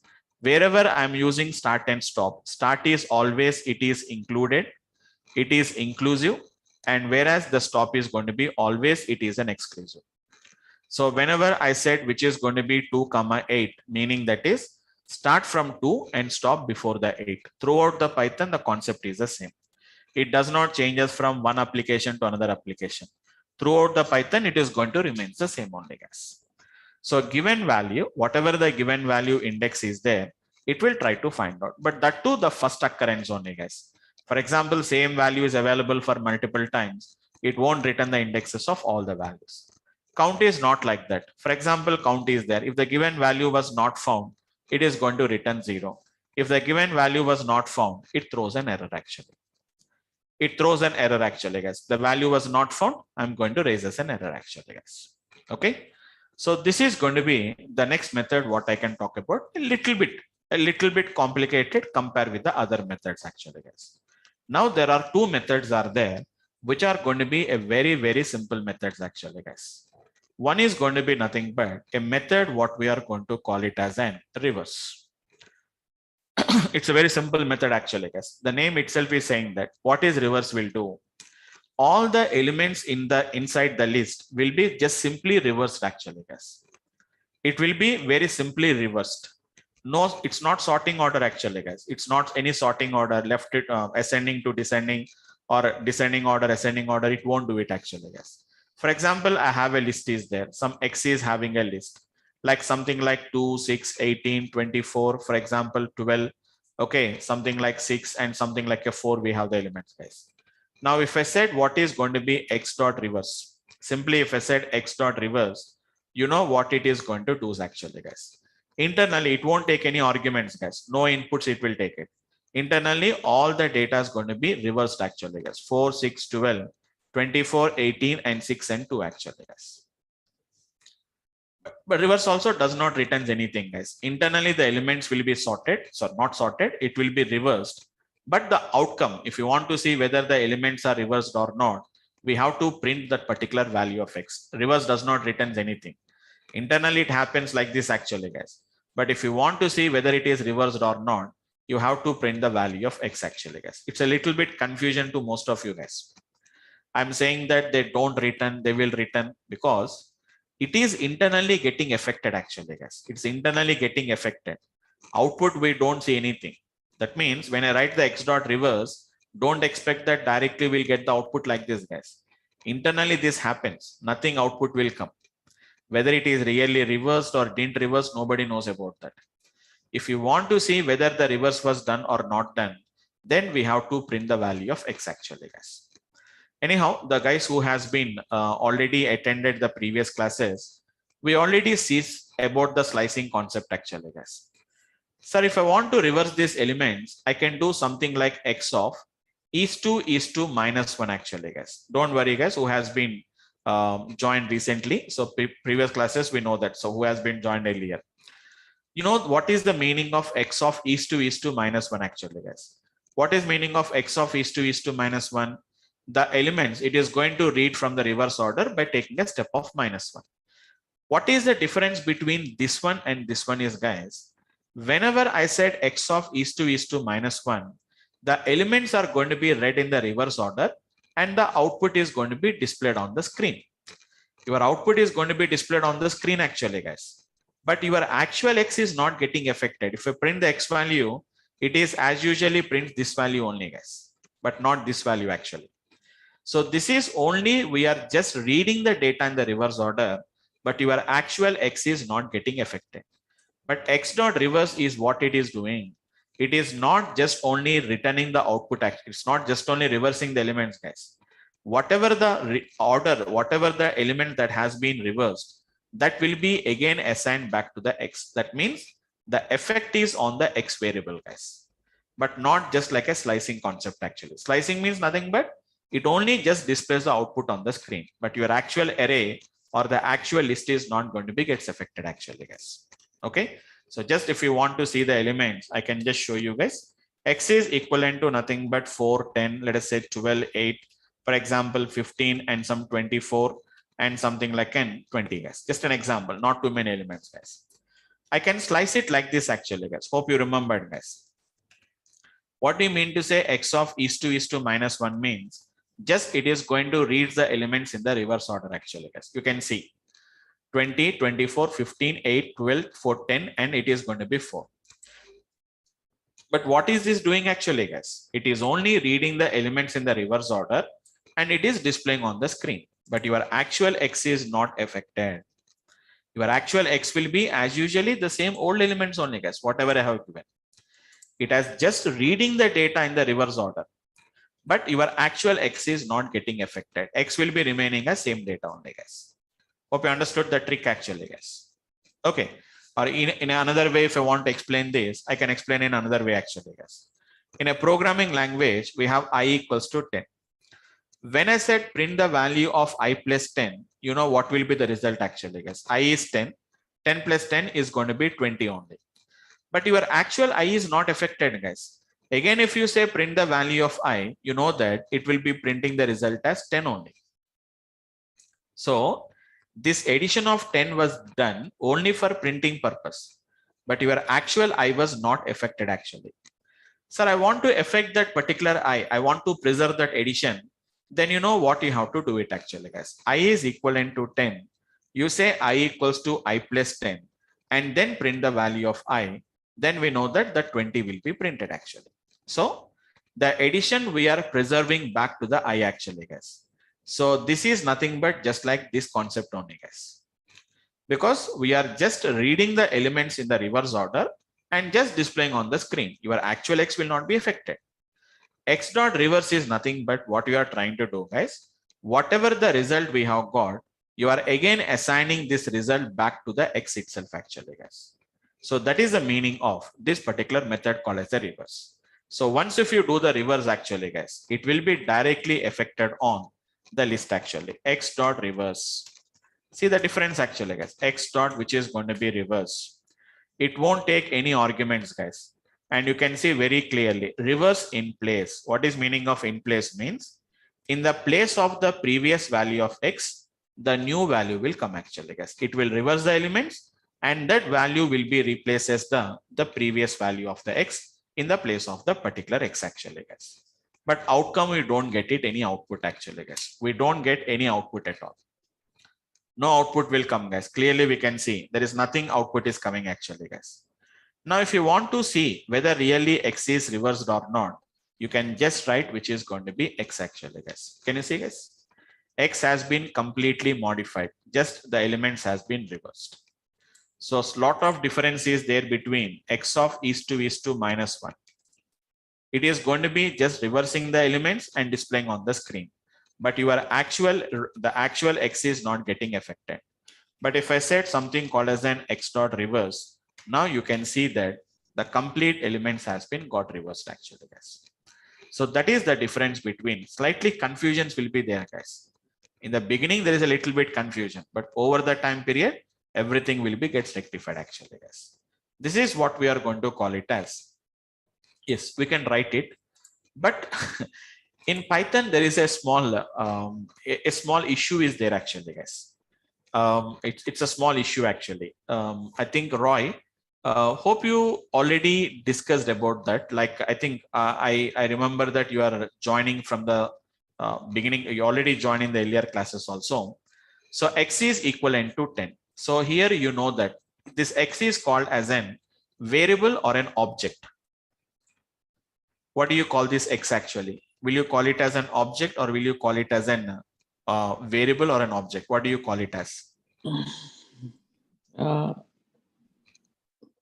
Variable. No. In Python, everything is going to be treated as an object only. Okay. So what will happen here is that is actually, I'm going a little bit out of the box. Don't worry, because even if you guys don't understand it also, no worries. So guys, what will happen here is in a normal programming language, when I said like this, integer X equals to 10, you know what will happen actually, guys? Some memory will be allocated. The name of the variable is going to be X. The memory is going to be referenced by X. Value will be 10. Tell me, guys, when you say X equals to 10, what will happen? Can you tell me, guys? Will it remove the existing X and creates a new X, or only the value will be changed? Generally in a normal programming language. Anyone, guys, if I said X equals to 20, what is going to happen now? Will it create a new variable or only the value will be changes?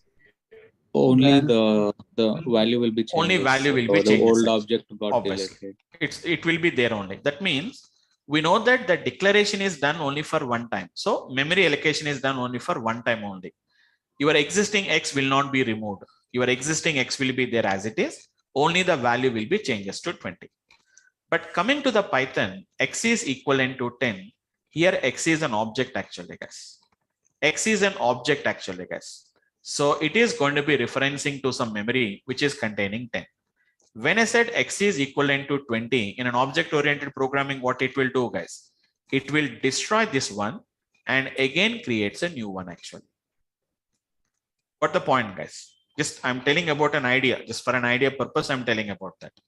So as you're asking that, when I said X is equivalent to, why don't you write like this actually?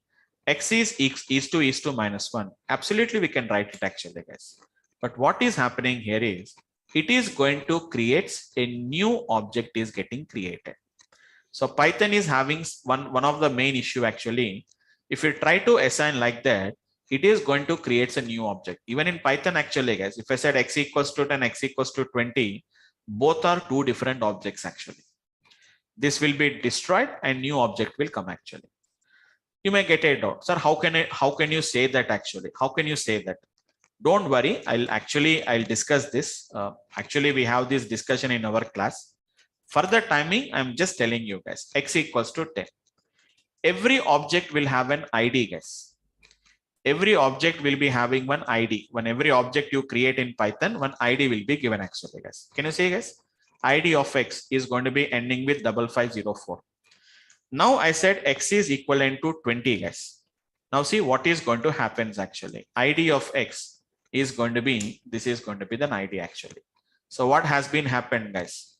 It is completely the object was destroyed and new object has been got created, guys. You can delete the object, guys. I can delete the object. There is an option to delete an object actually, guys. Same technique I'll show you, guys. X is equivalent to, I said 10, 20, 30, 40, for example. Now, as you are saying that, okay, I'll say ID of x. Now I said x is equivalent to x of is to minus 1. No doubt, elements are reversed. But the main problem here is internally, your object is changed. Internally, your complete object was changed actually, guys. Earlier, the object is ending with 7696. Now the object is going to be ending with 2400. But if I said x dot reverse actually, guys, what will happen internally here is object won't change us, guys. The internally the elements will change us actually. Now see the x elements are reversed. ID of x is going to be remains the same object as it is going to be reference. Don't worry, guys. Hope you got an idea about that, like why I am not assigning to a particular variable. Got it, Roy?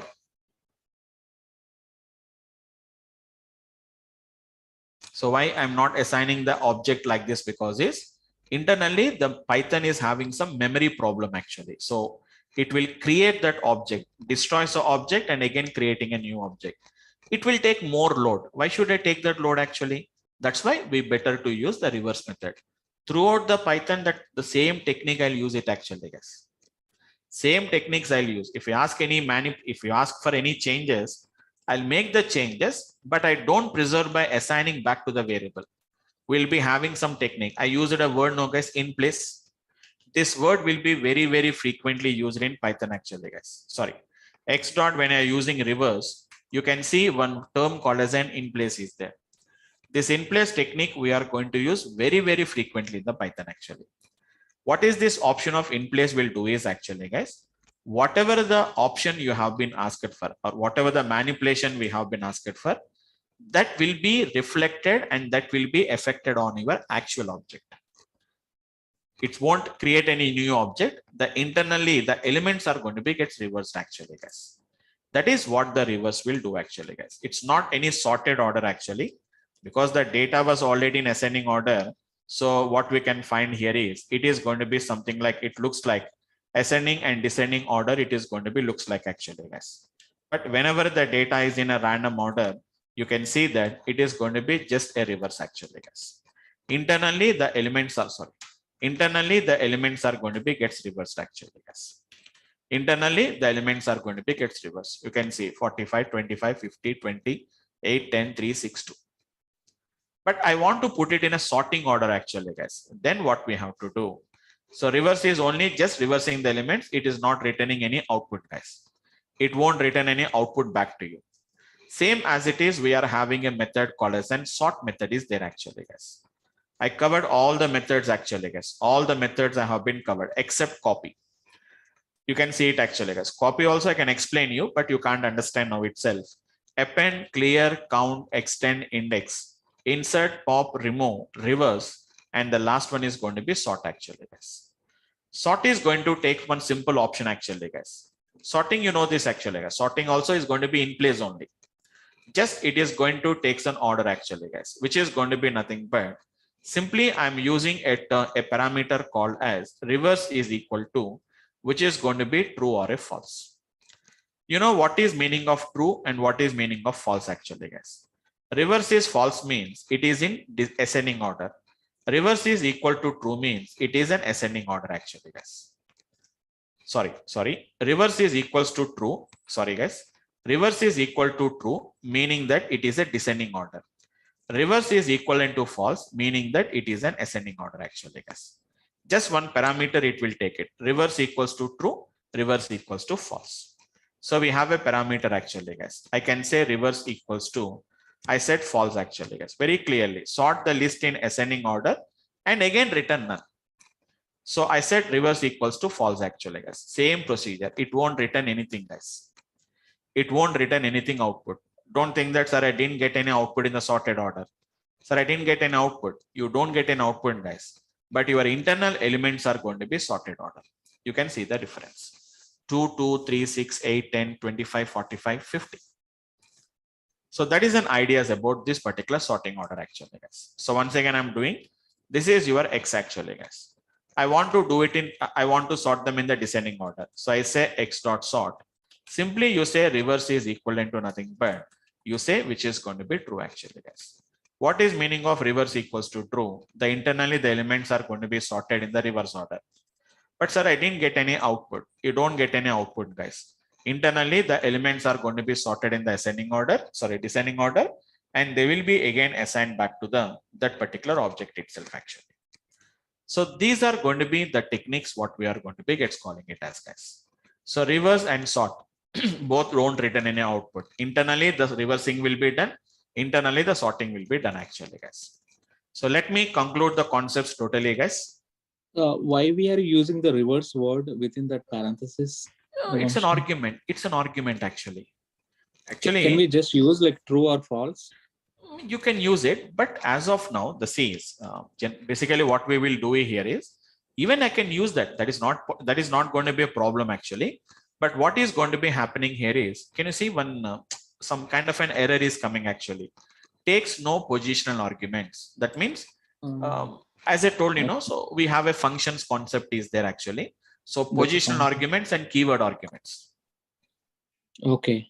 Yeah. For example, see, when I said X not sort of, I said something called as an reverse is equivalent to true.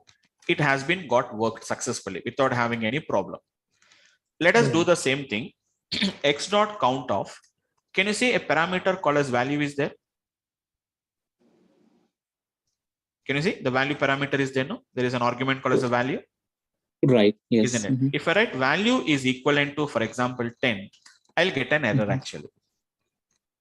So it is going to be a positional arguments and a keyword arguments concept is there in Python. That is going to be the whatever they defined is going to be like that. You have to define. Right. That's a syntax. That is a syntax what we have to do. But anyhow, keyword argument, positional arguments, we'll discuss it actually. As I told you, we have a complete discussion of functions concept. On that day, we'll discuss about all these things actually. Right? Fine. Okay, coming to the discussion, guys. Finally, let us conclude the concept, guys. Like the functions, the methods, what we have been discussed. So all the methods, once again, I'll just write it down. Clear, which is going to be pop, and which is going to be remove. This basically 3 belongs to one category. Like which is going to be append, and which is going to be something like an extend, and which is going to be insert. Extend and which is going to be insert is going to be basically use it for one type of category. Count and index is going to be one kind of a category actually, guys, because both are not the same, but counting is going to be counting number of times it occurred. Index is going to tell you about where is the given value is there. And sort and reverse is going to be one method actually, guys. Both almost all same only, but sorting is ascending descending order. Reverse is only just reverse the elements only, independent of ascending descending order. I didn't discuss about a copy method actually, guys. Leave this copy method. So finally, if I conclude the concept, guys, which methods returns, which method does not returns. Pop is going to returns a value, guys. Count is going to returns, extend will returns. Remaining no elements, no methods will return any output, guys. Clear won't return anything. And remove won't return anything. Append, extend, insert, obviously. Even sort and reverse also we have been seeing. Nothing is going to be returned. But if you want to see whether they are cleared or not, whether they are appended or not, whether they have been reversed or not, we have to see the object and we have to conclude that yes, it is reversed, it is sorted, it is appended, it is extended, it is inserted, it is cleared, and it is going to be removed. But pop is going to tell you what value I have been removed. Count is going to tell you what is a count. Index is going to tell you the index actually. Yes. Okay. So that is going to be the one what we can observe carefully, guys. So this is going to be about the list methods, guys. 2 minutes, guys. I'll just finish off it. The next object which we are going to discuss is another object called as a tuple, guys. Tuple, list and tuple. Tuple is going to be a very quite similar to which is going to be list, guys. Very quite similar to list. Then what is the difference actually, guys? I told you the definition of a list. What is the definition of a list? I told you guys first initially, it's a mutable which we can modify. What is tuple actually, guys? Tuple is going to be similar to the list, but which is going to be what we are going to call it as an immutable object, guys. What do you mean to say immutable, guys? Immutable means which we cannot modify. Which we cannot modify, guys. That means once if you create a list, we cannot modify further. It's like a constant value, guys. How do you create a list? Which is going to be create a list. Sorry, create a tuple. How do you create a list enclosing in square brackets, guys? How do you create a tuple? Create a tuple by enclosing in. No need to use any keyword like tuple or etc., guys. By enclosing in, which is going to be parentheses, guys. Simple, guys. If I put the values in a square brackets, it becomes a list. If I put the elements within a parenthesis, it is going to nothing but it becomes a tuple actually, guys. Now I can just conclude the concept, guys. Like what methods we can use, what methods we cannot use it actually, guys. Just let me conclude the concept, guys. Same methods, no difference in the methods actually, guys. But which methods will work on the tuples? Which method does not work on the tuples? Remember only one simple point, guys. Tuple is not going to be gets editable. You can't edit it. So first of all, clear. Come to the clear actually, guys. Can anyone guess? Can you tell me? Will the clear will work on the tuple, guys? No. No. Why? Because clear will try to remove the element from the tuple, which is not possible. Next, what about pop? Yeah, I can run. No, because pop is trying to remove the element. No. Okay. So clear won't work, pop won't work, remove does not work. What about extend, append, and insert? No. No, because we are trying to add some elements, guys. What about sort and reverse? Can it be done? Cannot be done. No, I think. No. Yeah. Because sort is not only just sorting the data and giving you guys. Internally, the elements are getting modified actually. So sort won't work and reverse won't work, guys. Then only two methods will work, guys. What are the two methods will work is count and the index. Only those are the two methods it will work. That's it, guys. Only 2 reading minutes is possible. Only reading, just counting how many elements are there and to find out that particular index is there. So just 2 minutes, guys. I'll just finish off it. So you can say which is going to be x is equivalent to just some elements, same element, similar, different, whatever you want, we can do it. Whatever you want, you can give it. I told you, no, guys, it can be heterogeneous or homogeneous, does not matter. Very simple, guys. I enclose it within parentheses, guys.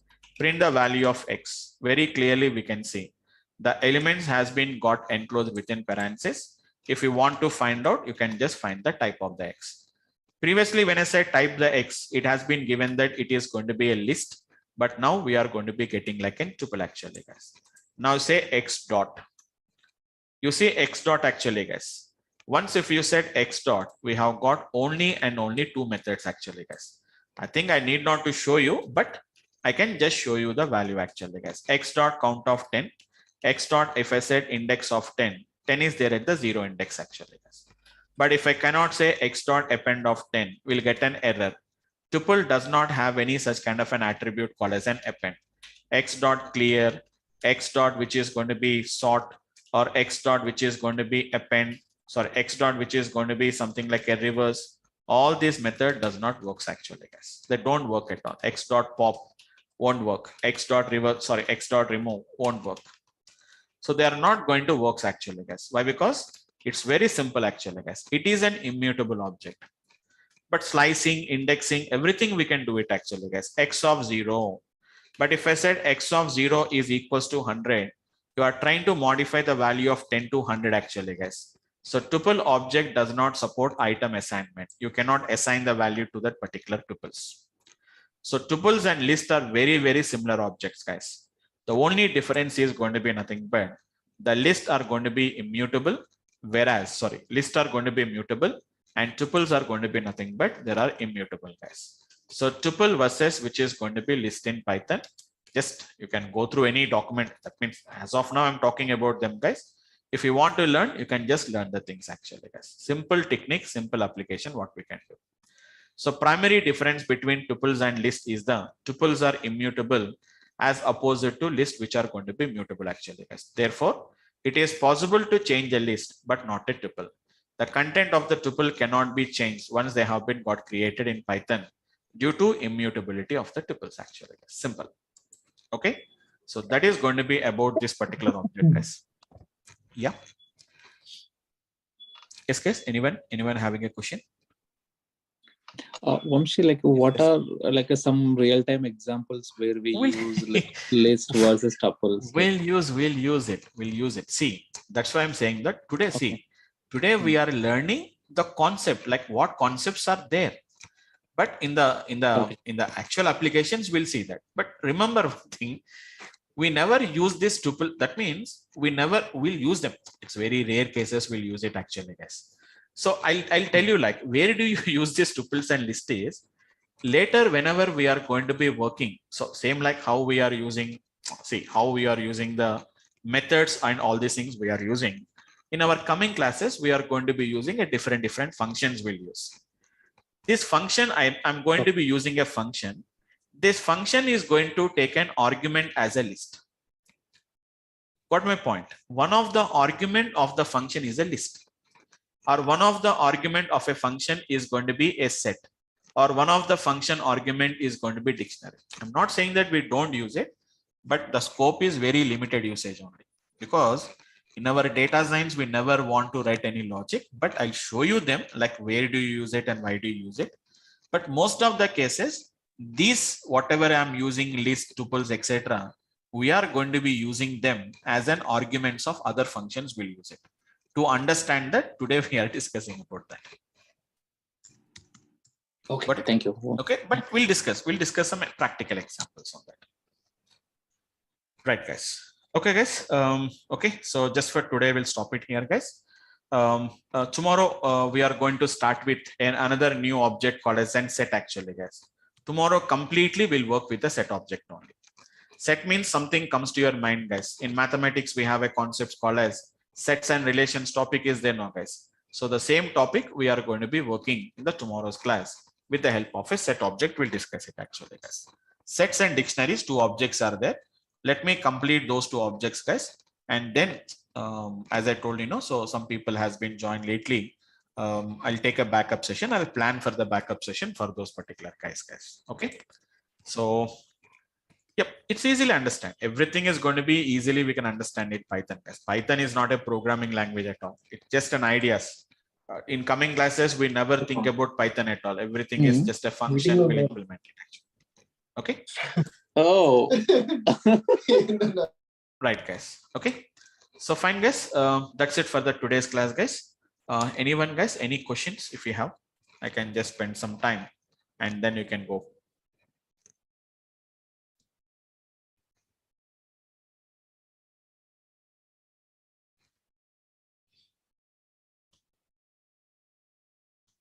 Okay, guys. Just for today, stop it. Yeah. Yeah, Vamshi, like we're Yes, going to yes. get any, materials to study, like, Yes, like short materials. No, you will be getting, because this batch was a little bit delayed actually. It is due to some very few guys has been joined initially, and then some more people has been got joined. So just give me a 1 or 2 days of time. Once other guys also, if they have been, if they confirm that they are continuing the classes, then I'll start sharing the particular materials. But don't worry, because we are still in the beginnings only. We don't require that much practice, but you can install the Python and just we can start with the basics, like basic practical applications. We can try it as of now. Okay. Okay, fine. Okay, guys. Thanks for today, guys, and we'll meet up in the tomorrow's class, guys. Good night, all of you guys.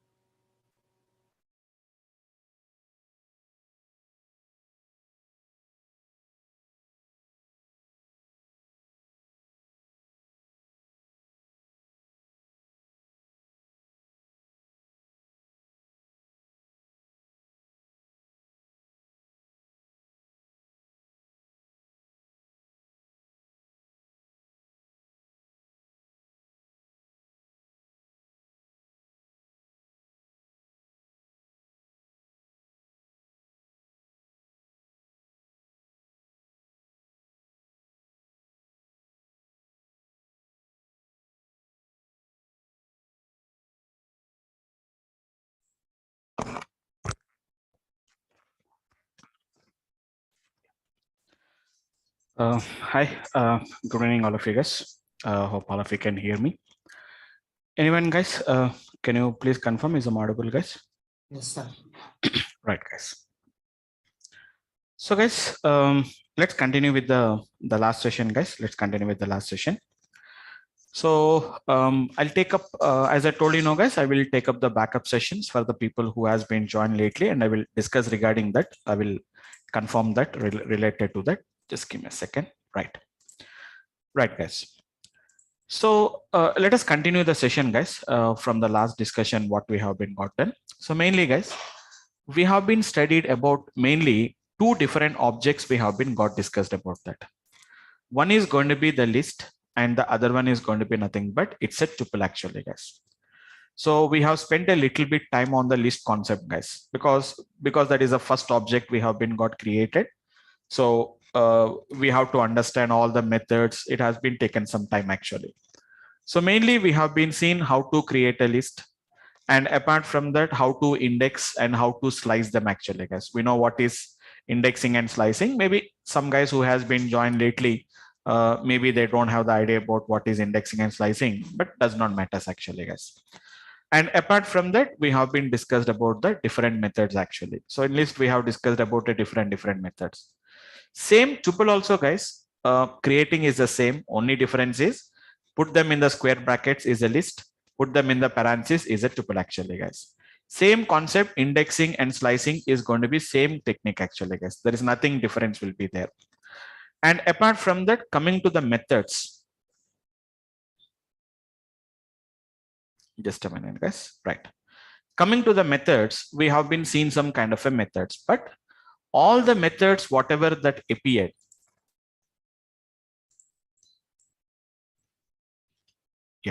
so all the methods that appeared in the list may not appear in the tuple actually, guys, because list is a different object, whereas a tuple is a different kind of an object. But similarities are there, but only the difference here is tuple is going to be a mutable object, guys, whereas tuple is going to be an immutable object, whereas a list is going to be nothing but what we are going to call it as an immutable object actually.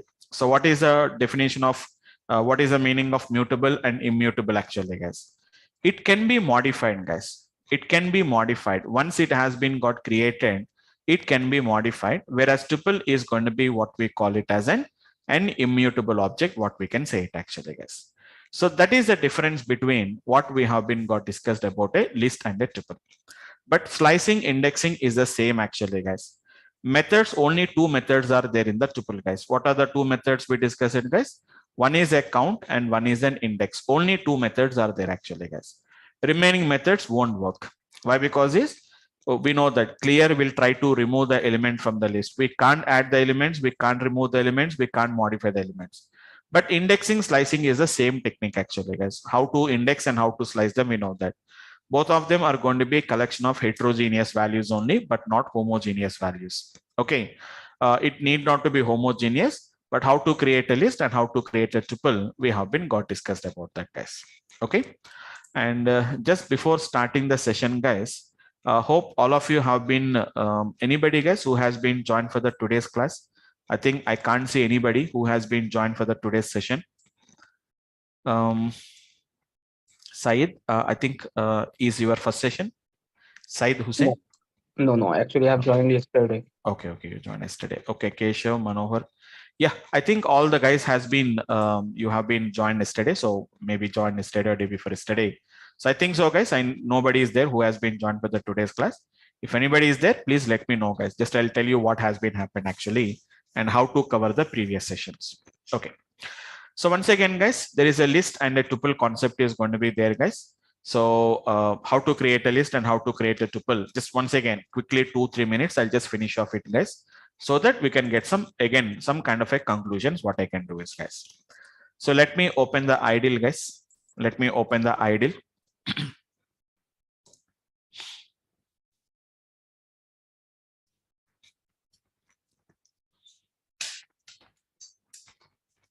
Let me open the ideal, guys. But as I told you, guys, we don't work with the ideal for completely. That means complete course we cannot run it on the ideal actually, guys. Only as a beginners only we can study them. But after that, we are going to use a better IDs. We are going to be using them actually. Better IDs will use it actually. Once again, guys, a quick understandings, guys. Let us say X is equivalent to nothing but either I told you we can give a sequence of numbers or don't give it. Easy to understand. I'll take it actually, guys.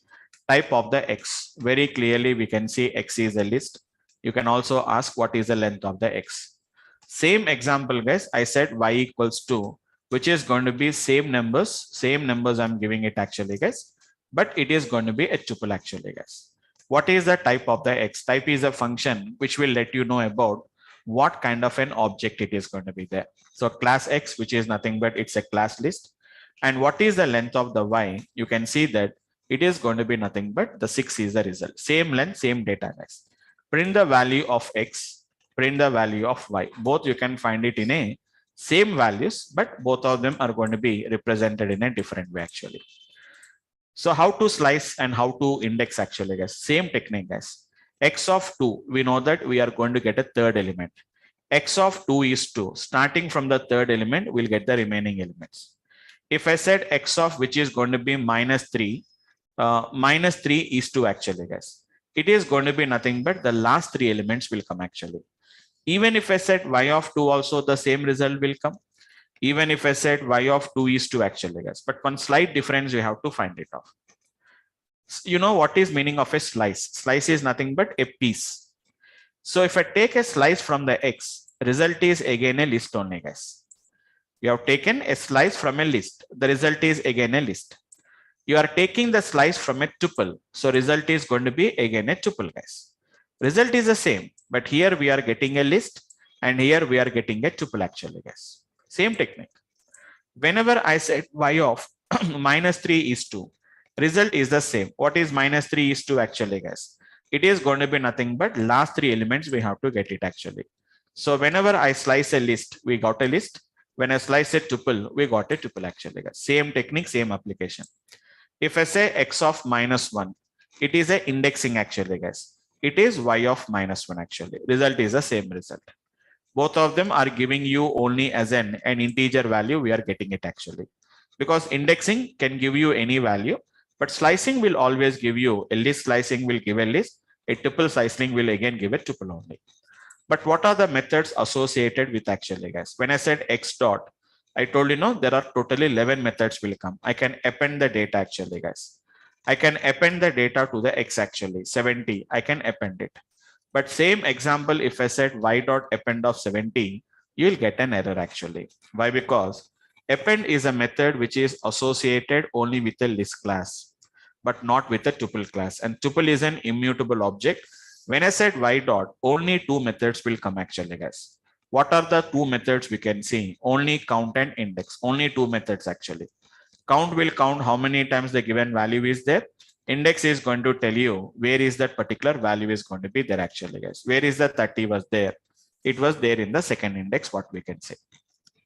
So concept is very straightforward, guys. There is nothing complications, nothing logical part will not be there. Everything is just, we have to know how to use it actually, guys. Okay. So there are 2 more objects are there, guys. Let me complete the 2 more objects. And then I'll go back to the backup sessions, guys. I'll talk to the guys and then I'll decide it. Really, do you require a backup session or do you can manage? I can explain them. According to that, I will take a backup session. Let me complete, maybe today, tomorrow, I'll complete of it actually, guys. So today we are going to be discussing about a new object called as, which is going to be nothing but a set object. Completely the today's session will be on the set object actually, guys. Concept is simple, but only the thing is more and more functionalities are there. So I have to explain those particular topics actually, guys. So once again, which is going to be nothing but the same concept what we are going to be doing is going to be nothing but what we can say that it is going to be set object actually, guys. Okay. It is going to be a set object what we are going to be calling it as actually, guys. So whenever I'm talking about a set object, you can say that what generally that comes to your mind actually, guys. What generally that comes to your mind actually, guys, which is going to be nothing but we can say that something like it is going to be in mathematics, you remember, no, guys, that is going to be nothing but sets and relations, set operations. Okay. which is going to be something like an intersect. We have union, we have something called as a minus. Hope you remembered, guys. We are working with something like a set operator, subset. It is going to be superset we are having. So same topic is going to be set concept actually, guys. So in mathematics also, you remembered, guys, how do you represent a set A? It is going to be like this. We are going to be representing actually, guys. It is enclosed within curly brackets actually like this, or a curly braces or a curly brackets. What is a set actually, guys? Set is also, what is the difference between list and tuple? Both of them are going to be same. And one more thing is going to be nothing but, both of them are same. And one more thing is going to be nothing but, only just is both of them are homogeneous or heterogeneous. One is a mutable, one is an immutable. What is a set object actually, guys? Set object is going to be nothing but what we are going to call it as an, guys. It is nothing but an unordered list. What is meaning of unordered list actually, guys? Unordered list, I'll tell you, I didn't complete it actually, guys. What is meaning of an unordered list means, for example, in a list, when you're creating a list, if I give the values like 20, 10, 30, 40, if I give the values like this, guys, when I print the value of X, it will maintain the same order actually. So it is going to be preserves the order actually. We'll say that it will preserve the order actually, guys. It will preserve the order. Even whenever I work with the tuple also, the same order is maintained. Which order you give, same order it will maintain. It does not change the order actually, guys. But what is meaning of a set is unordered list actually. What is meaning of an unordered list means, you give one value, you give some order, we'll get a different order, guys. You give some order, we'll get a different order. If I give this order, there is no guarantee that it will get the same order only. It does not preserve the order actually. It does not preserve the order. It is an unordered list of, one more thing actually, guys. It is an unordered list of unique elements. You know what is meaning of unique elements actually, guys? The values or the elements which cannot be repeated. But in list, we know this actually, guys. We can have multiple times. I can have the same number as many times you can have it. Even in the tuple also, you can have the same element repeated number of times. But when it comes to the list, only two features are there, guys. One is unique elements. That means the value should be, the element should be there only for one time. The element should be there only for one time only. It is going to be what we are going to be gets doing this actually. Okay. So this is going to be the one, what we can say that. And one more thing is going to be nothing but, you can say that which is going to be, what we can say is, it is going to be something like an unordered list of values actually, guys. What do you mean to say an unordered list of values means, whatever the order we give, it does not give the same order as it is. It gives something a different order. We are going to get it actually, guys. We'll get a different order. Your input is one order, but your output is another order. So due to it does not maintain that order, indexing and slicing is not allowed on the set object, guys. It is going to be indexing and slicing is not allowed. So we cannot get from a set, if I want to get third element means we can't get it actually, guys. Indexing and slicing are not allowed actually. They are not allowed on the indexing and slicing are going to be not allowed. Why it is not allowed actually, guys? Because whatever the order we give is different. Whatever the order that comes is going to be different actually. And that too, if I give the values, even if I give the values like this, guys, you give the values, repeated values, you give it. It does not throws any error, but it takes only unique values only will be selected actually, guys. But how do you create a list? Sorry, how do you create a set? Create a set by enclosing in parentheses, enclosing in the curly brackets actually, guys. The curly braces or the curly brackets. Very simple, guys. So square brackets, if we enclose, it will become a list. And if I use a parenthesis, and we are going to call it as an tuple. And whenever I use a curly brackets, we are going to be getting, which is going to be something what we are going to call it as a set object, what we can call it as. So for a normal, if I show the same example to a C programmer, tell me if I said X equals to this much, what is the type of the object it is? He cannot say about that in C language, because C programming, Java programming, we are having an habit of writing list, tuple, set, something we have to use the keywords actually. But in Python, you don't use any keywords actually, guys. X equals to square brackets, Y is equals to some parentheses, Z is equals to curly braces. It will automatically becomes a set. But it does not preserve the order actually, guys, and it is going to accept only unique values only. Being the order is not preserved, so indexing and slicing is going to be not allowed on this particular set objects actually, guys. Indexing and slicing is going to be not allowed on this particular object what we are going to be gets doing this actually, guys. Okay, so that is going to be the concept of how we are going to be gets working with the set object. But we have a number of methods are there, guys, but nothing is there. Only thing is I have to just do some practice on that. It will take some time, but otherwise it is going to be a very simple techniques only, guys. Let me create the set objects. How do you create the set objects actually, guys? Let us say S1 equals to, for example, guys, just we have to use a curly brackets.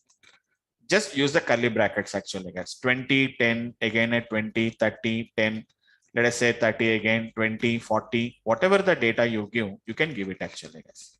Just I'm giving some few values actually, guys. So don't think that I have given some 1, 2, 3, 4, 5, 6, 7, 8, 9, 10, 11 values. If I print the value of S1, see whatever the output we are going to get it actually, guys. See the S1 actually, guys. 40, 10, 20, and 30. Even if I said length of S1 actually, guys, length of S1 is not going to be 11. I given 11 elements, but when I said length of the S1, you can see that there are going to be only 4 elements are there, because it will take only the unique values only we can take it. If you have any doubt, I told you guys, use the function called as a type function. What is the type of the S1? It is clearly saying that it is a set object. That's it, guys. Just very simple. It is S1. What is going to be the S1 here now? It is a list object. So what is the length of the S1? Instead of giving 11, we are getting only 4 only. Why it is only 4? Why? Because this we know that it is going to be a collection of only unique elements only what we can see. And what is the first point I told you guys? Indexing and slicing is not allowed. So S1 of which is going to be 2. This is not allowed actually, guys. Set object is not subscriptable. We cannot subscript it actually, guys. We cannot. Subscripting is also nothing but we are getting, you know what is meaning of subscripting actually, guys. So getting some part of them, which is not possible. Even slicing is also not allowed actually, guys. Slicing, indexing is not allowed as of the set object, because the main reason is they are not following any particular order. In a list, if I give some values, I know that I have given 10 at second index. If you ask second index, starting from second index, we can get it actually. But here it is not maintaining any indexes at all, and it does not maintain any order at all. So slicing, indexing is not allowed actually. Yes. Okay. Then what's the use of sets? There is no indexing, no slicing. There is no indexing means see. No. It's not like that actually. Why do you require a set object is? I told you yesterday also. I told you one point. These are going to be some of the what we can say is these are the basic things which we have to learn as part of the list. I'm not saying that they are not used. I'll tell you like why we are not going to use this and etc. Why do you use it? But just for a timing, let me explain that. So as I told you that in Python, the list, tuple, sets, dictionaries, these are the basic data structures. So that is the reason why you have to, if you're learning Python means at least some basics we have to learn it actually. Why do you use it actually? Why do you use it means I can explain that like I can explain it, but the things are like you may not understand the things actually. Just let me show you that application actually. Don't worry, because being you have been asked for like why we are going to be using that. I'll show you some practical application for that. I cannot explain the concept because you really don't know what is. I really don't know what I am explaining that, but I can just explain the things. Like try to understand it a little bit carefully. So let us say that. Basically, why do you require here is, you know, the set operations, no, like we have the concept of intersection concept. We know that actually. So intersection can be applied only whenever it is a set object. On list, we cannot say, I cannot find intersection between two lists. We cannot find the intersection between two tuples actually. Now, just an example, I have some kind of an, I have some values are there, guys. Some random numbers are there actually. Just an example. I'll take some random numbers one actually, guys. Some it is having some values like some 20, let us say we have a 15, we have a 25, we have 11, 16, 18, 17, 43. Some you may have also repeated numbers also, does not matter. Let us say 44. Just a second, guys. Actually, white is blinking. Let me just give me a second. See, whenever the values are very small in numbers, we can easily identify that. But whenever the numbers are very large in numbers, we cannot do it actually, guys. Like something like 44 and some 56 and something like we have some 34, 32, something is the data. I have another set of random numbers are there. Like for example, 17, something like 8, something like 20, let us say 44, let us say 57 and 35, we have a 34 and we have 23, we have a 25, some numbers are there actually. Now, sometimes it may be required. That means why do you use it means later I'll tell you. We don't have that many simple values actually. Yes. But I want to find out how many common values are there between these two random numbers actually. Manually, it's a little bit confusion actually. It's a time-taking process. 20 is there, and maybe something like 34. I think I have written 34. 34 is going to be there, and even there may be 44 also. It is going to be there. Something like that. I want to find out some common values between them. So in that cases, we are going to convert these random numbers to one set object, and I'll convert this random 2 to the another set object, and then I'll find out the intersection between them. But why do you use it means I'll go for, when you go for machine learning applications, I'll tell you that actually. In machine learning concepts, we'll discuss it actually, because in machine learning, what we will do is we are going to do some kind of an testing. We are going to do it actually. So this is going to be my test sample 1, and this is going to be my test sample 2. So in test sample 1, test sample 2, at least how many samples are getting repeated? 3 samples are getting repeated actually. Maybe out of 10 samples, 3 samples are repeated. That means 30 samples, 30% of the samples are getting repeated actually. So to make you understand that, I'll use this set objects, we are going to use it. But 1 or 2 times only. Throughout your machine learning, 1 or 2 times only we have to use it. But if you want to using for 1 time also, we have to know the concept. So that is the reason why we are discussing about that, right? Okay. Right, guys. Okay, so later we'll see them 1 or 2 times we are going to use them. I'll explain that, like where do you use a set object actually. Okay. Now let us come to the methods actually, guys. Let us come to the methods. First, I'll tell you some methods which you can understand it easily. After that, I'll tell you some other methods which are different from the list and the tuples actually, guys. So one more thing actually, guys. It's a mutable object only. Set is a mutable object, guys. Means you can modify them. Modify them means you can add some elements, you can remove the elements, whatever you want, we can do it actually, guys. First one, which is going to be nothing but the method is going to be how do you add the elements actually, guys. Normally in list we have append, we have an append, we have an extend, and we have something called as an insert. But in the list we are in the sets we are having a method called as an add object actually, guys. Add is a method, and just give the value actually, guys. But where it will be generally, why it is not append? You may get a doubt, sir. Why it is not append then? Why it is not append means generally appending means it is at the end. But here in set object, we can't say that it will be appended at the end actually, guys. We can't say that it will be appended at the end actually. That's the reason we don't say that append and extend. Even in insert also, insert is based on the index concept. I want to insert before the second index. I want to insert before the 6th index. But here indexing does not work actually, guys. So it is going to be add. So what is add is going to do actually, guys? It is going to add the value to the set actually. But one small problem actually, guys. If the value is already existing, simply it does not do anything. It does not raises any error also actually, guys. Because we know that the elements must be unique. If already 10 was there, if we try to add a one more time 10, it does not throws any error saying that 10 was already there, 10 was already not there. It does not raises any error actually, guys. Sets are mutable. Yes, absolutely. Sets are mutable. Just now I told you the point. No?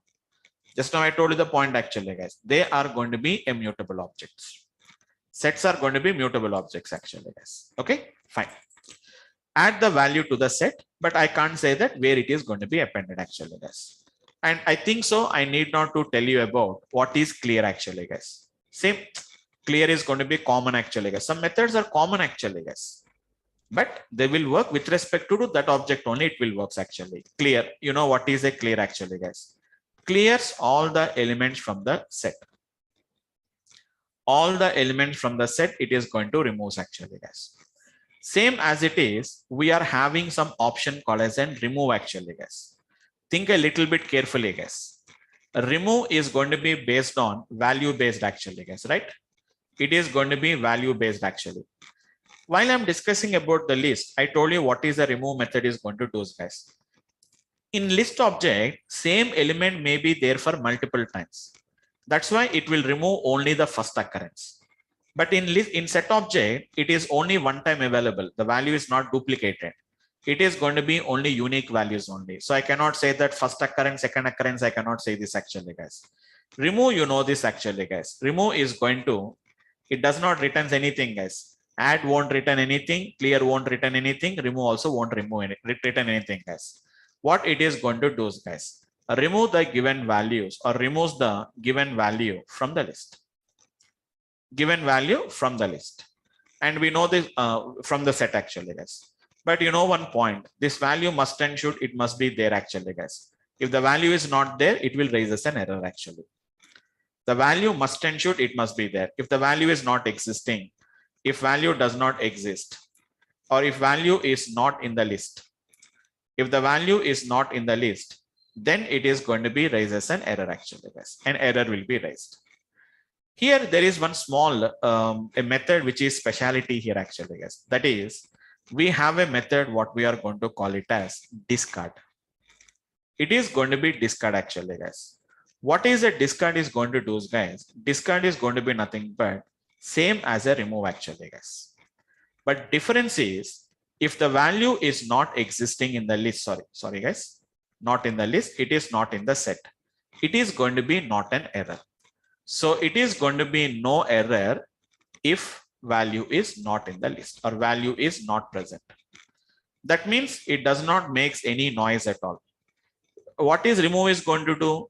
If remove value, if the value is there, it does not make any noise. That means noise means generally I'm talking about that. It does not raise us any error. But whenever the value is not there, immediately it throws an error actually, guys. Error is a noise in our, normally error is always a noise actually for us, guys. Whenever we talk about a discard, discard says that if the value is present, I will remove. If the value is not present, I don't do anything actually, guys. If the value is there, it will remove. If the value is not there, it does not do anything. Discard is not like this actually, guys. So remove is not like that actually. If the value is present, it will remove it. If the value is not present, it will raise as an exception actually, guys. One error will come actually, guys. So similarly, the same way, guys, but with a small changes, what we can do. For adding only one add method, guys, but for removing, we have clear, we have remove, we have a discard, we have a pop also actually, guys. But pop does not take any index, guys. Pop does not take any index because in set objects, we can't remove any based on the index actually, because we cannot point to the index actually, guys. What is pop is going to do is actually, guys, remove and return. You know this actually, guys. It will remove as well as it will return actually, guys. An arbitrary number. It's going to be arbitrary actually, guys. It is going to be some arbitrary. So it is going to be something like left to right, right to left. It is going to remove the values. So we don't say that. That means it will all normally list will always remove only the last element -1. But here it is not like this actually, guys. From left to right, it will remove the elements actually. So that kind of an exception, that kind of an application is what we are going to be using as of the pop method actually, guys. So add, clear, remove, discard, pop. These are the some of the common methods, guys. Only pop is going to return a value actually, guys. Remaining add won't return, clear won't return, remove won't return, discard won't return. Even there is a copy method is there actually, guys. But I'm not discussing about copy. I told you. Even in list also I didn't discuss it, the copy.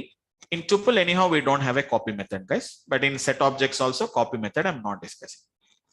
Almost all nothing is there, guys. Some concepts which you already studied, Some concepts are going to be mathematical techniques actually, guys. There are the mathematical techniques.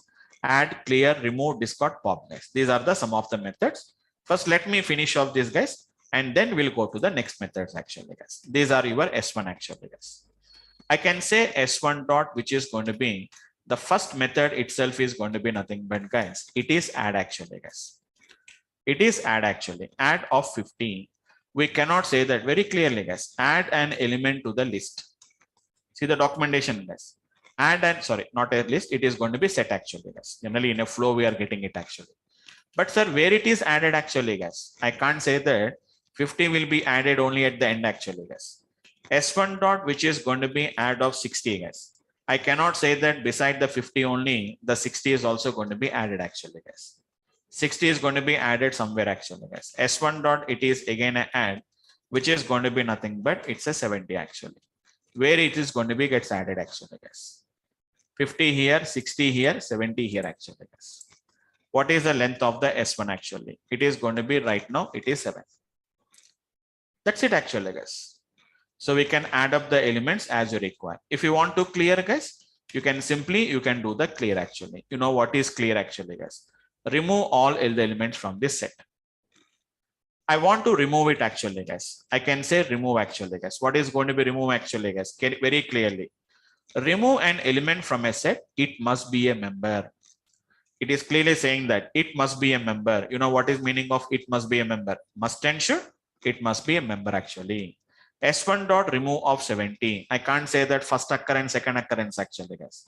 Why? Because this 70 is available only for one time. Okay, before going to that, I didn't execute it, guys. 70 is already there. S1 dot, which is going to be add of 70. One more time, if I add up 70, nothing it will do, guys. It does not throws any error also. How many times you do it also, it does not throws any error at all actually, guys. But don't think that it has been adding the 70 for multiple times. It is there only for one time only. It won't add it for multiple times. Now I can say S1 dot, which is going to be remove of, which is going to be 70. 70 was removed actually, guys, but it didn't return any value back. Whenever I said S1 dot, which is remove of again 70, this time 70 was not there, but remove will makes a noise if the value is not there. It's a key error. So I can say that the key was not found, which is 70 actually, guys. Same example, if I said S1 dot, if I said discard actually, guys. See the different actually, guys. Remove an element from a set. If it is a member, it is not saying that it must be a member. In the earlier case, when I said remove, it is saying that it must be a member. But it is saying that if it is a member, I will remove. If it is not a member, I don't do anything actually, guys. Try to say 70 once again, guys. Don't think that it has been got removed. It may be removed. It may not be removed. I said 40 actually, guys. 40 was removed. Again, if I said S1 dot, again discard of 40, it does not throws any error actually. It does not throws any error. But if you say, if I say, sorry guys. If I said S1 dot remove of 40 actually, guys, 40 was already removed. We are getting an error actually, guys. So it must be a member. It may be a member. If it is there, I will remove. If it is not there, I'm not going to do anything actually, guys. This is going to be nothing but this one actually, guys. And you know what is pop actually, guys? Can you observe carefully, guys? Removes and returns an arbitrary set element. Raises a key error if the set is empty. Don't give any input actually, guys. Do you remember when I said X dot, X is a list actually, guys. If I said X dot, X is a list actually, guys. If I said X dot remove, you are getting a value actually. Even whenever I said which is going to be X dot, what I'm talking about, pop actually, guys. If I don't give any value, default value is going to be -1 actually, guys. Index will be -1. That means if I don't give it, default is last element actually, guys. But here it is not like that. If I said S1 dot pop, it is not taking any arguments, guys. Don't give any -1. You will get an error. Pop takes no arguments, but you have been given 1. So it is an error actually, guys. If I said X dot pop actually, guys. Now you can see once. Let me show you S1 here. Now you say S1 dot pop actually, guys. So it is going to be removed basically from first element. That means from as of now, let's left to right. Again, S1 dot pop. You know, pop will return some output actually, guys. 50 was removed, and then 20 was removed, then 60 was removed, and then it is going to be 30 was removed actually, guys. Now again, if we set s1.pop, it will throw an error because there are no more elements from the list actually. So it is saying that pop from an empty list actually. S1. So what is the length of the S1 actually? Right now it is 0 actually. What is type of S1? There is no change. It is still a list, still a set only. This is your S1 actually, guys. Again, if you want S1 dot add, at a time you cannot add multiple elements, guys. 10 S1 dot, which is add of 20. For list we can add up them, guys, but for set we can't add it actually. S1 dot 30, S1 dot, which is add of, which is going to be nothing but it's a 40 actually, guys. So this is the data what we can see with the data, guys. So these are the some of the methods which are basically knows actually, guys. Once again, add, clear, copy. I told you guys, I'm not discussing as of now. Discard, I told you guys, discard is I told you. Apart from that, pop I told you, remove I told you actually, guys. Remaining are different methods. It's very easy, very simple actually, guys. There are very easy and very simple methods actually, guys. Okay. So once again, I have been discussed about the methods associated with the list. Sorry, the methods associated with the set objects. I have been discussed about that. Just a second.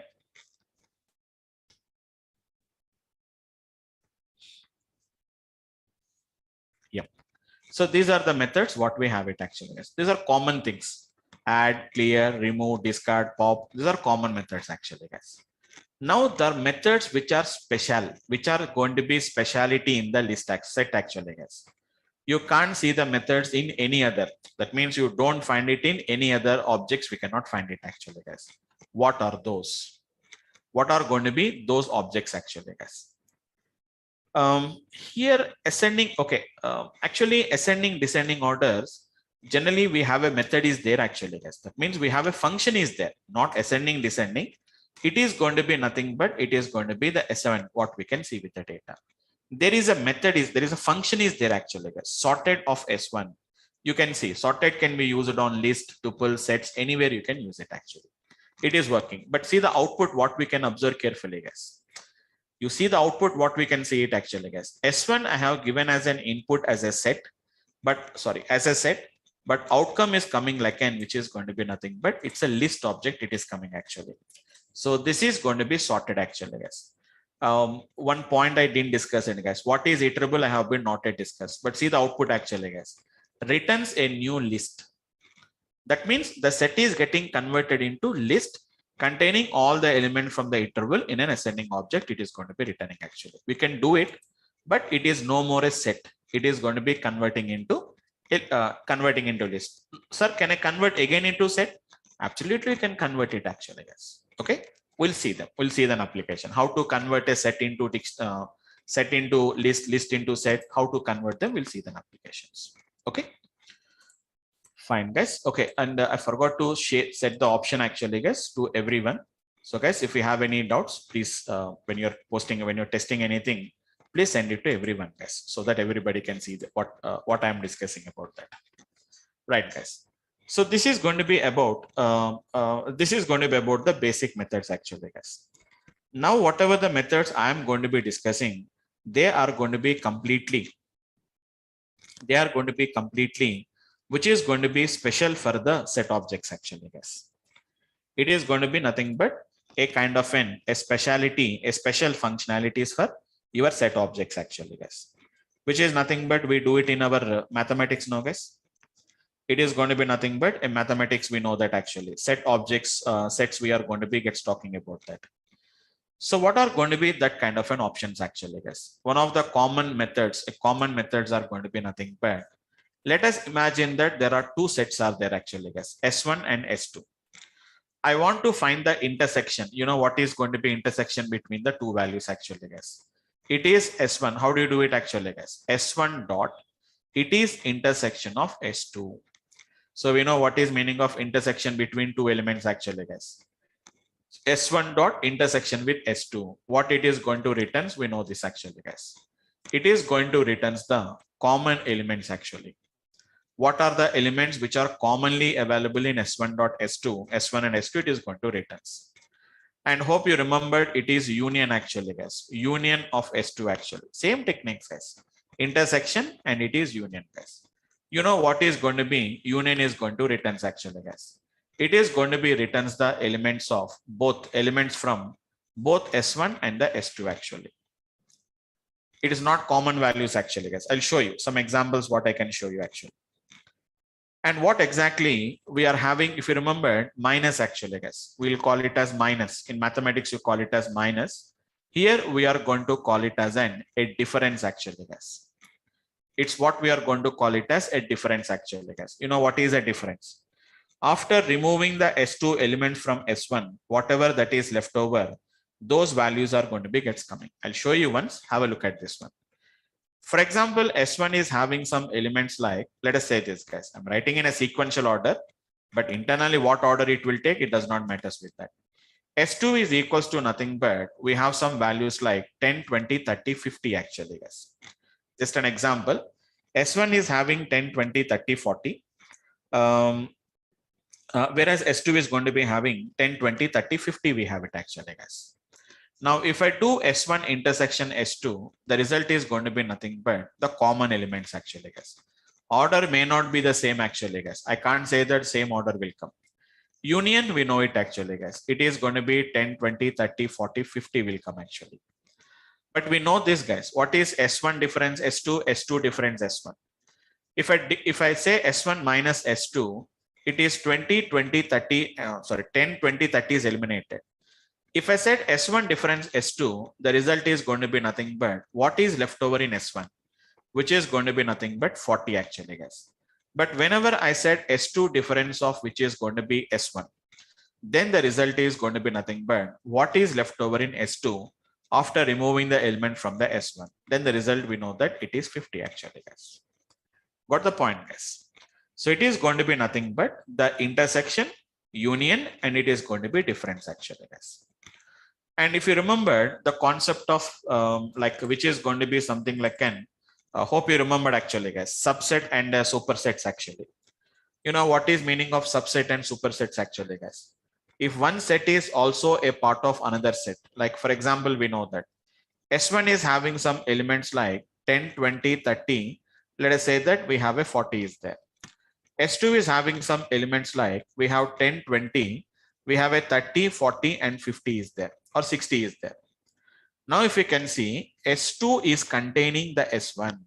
So S1 is nothing but a subset of S2. And S2 is going to be nothing but a superset of S1. What is S2?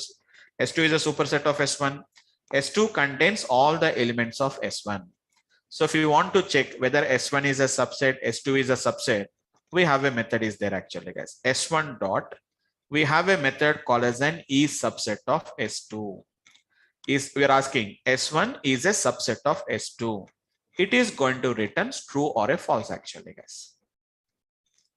So you know that E subset and E superset, you are asking, you are checking whether this set is a subset of S2, whether the S2 is a subset of S1.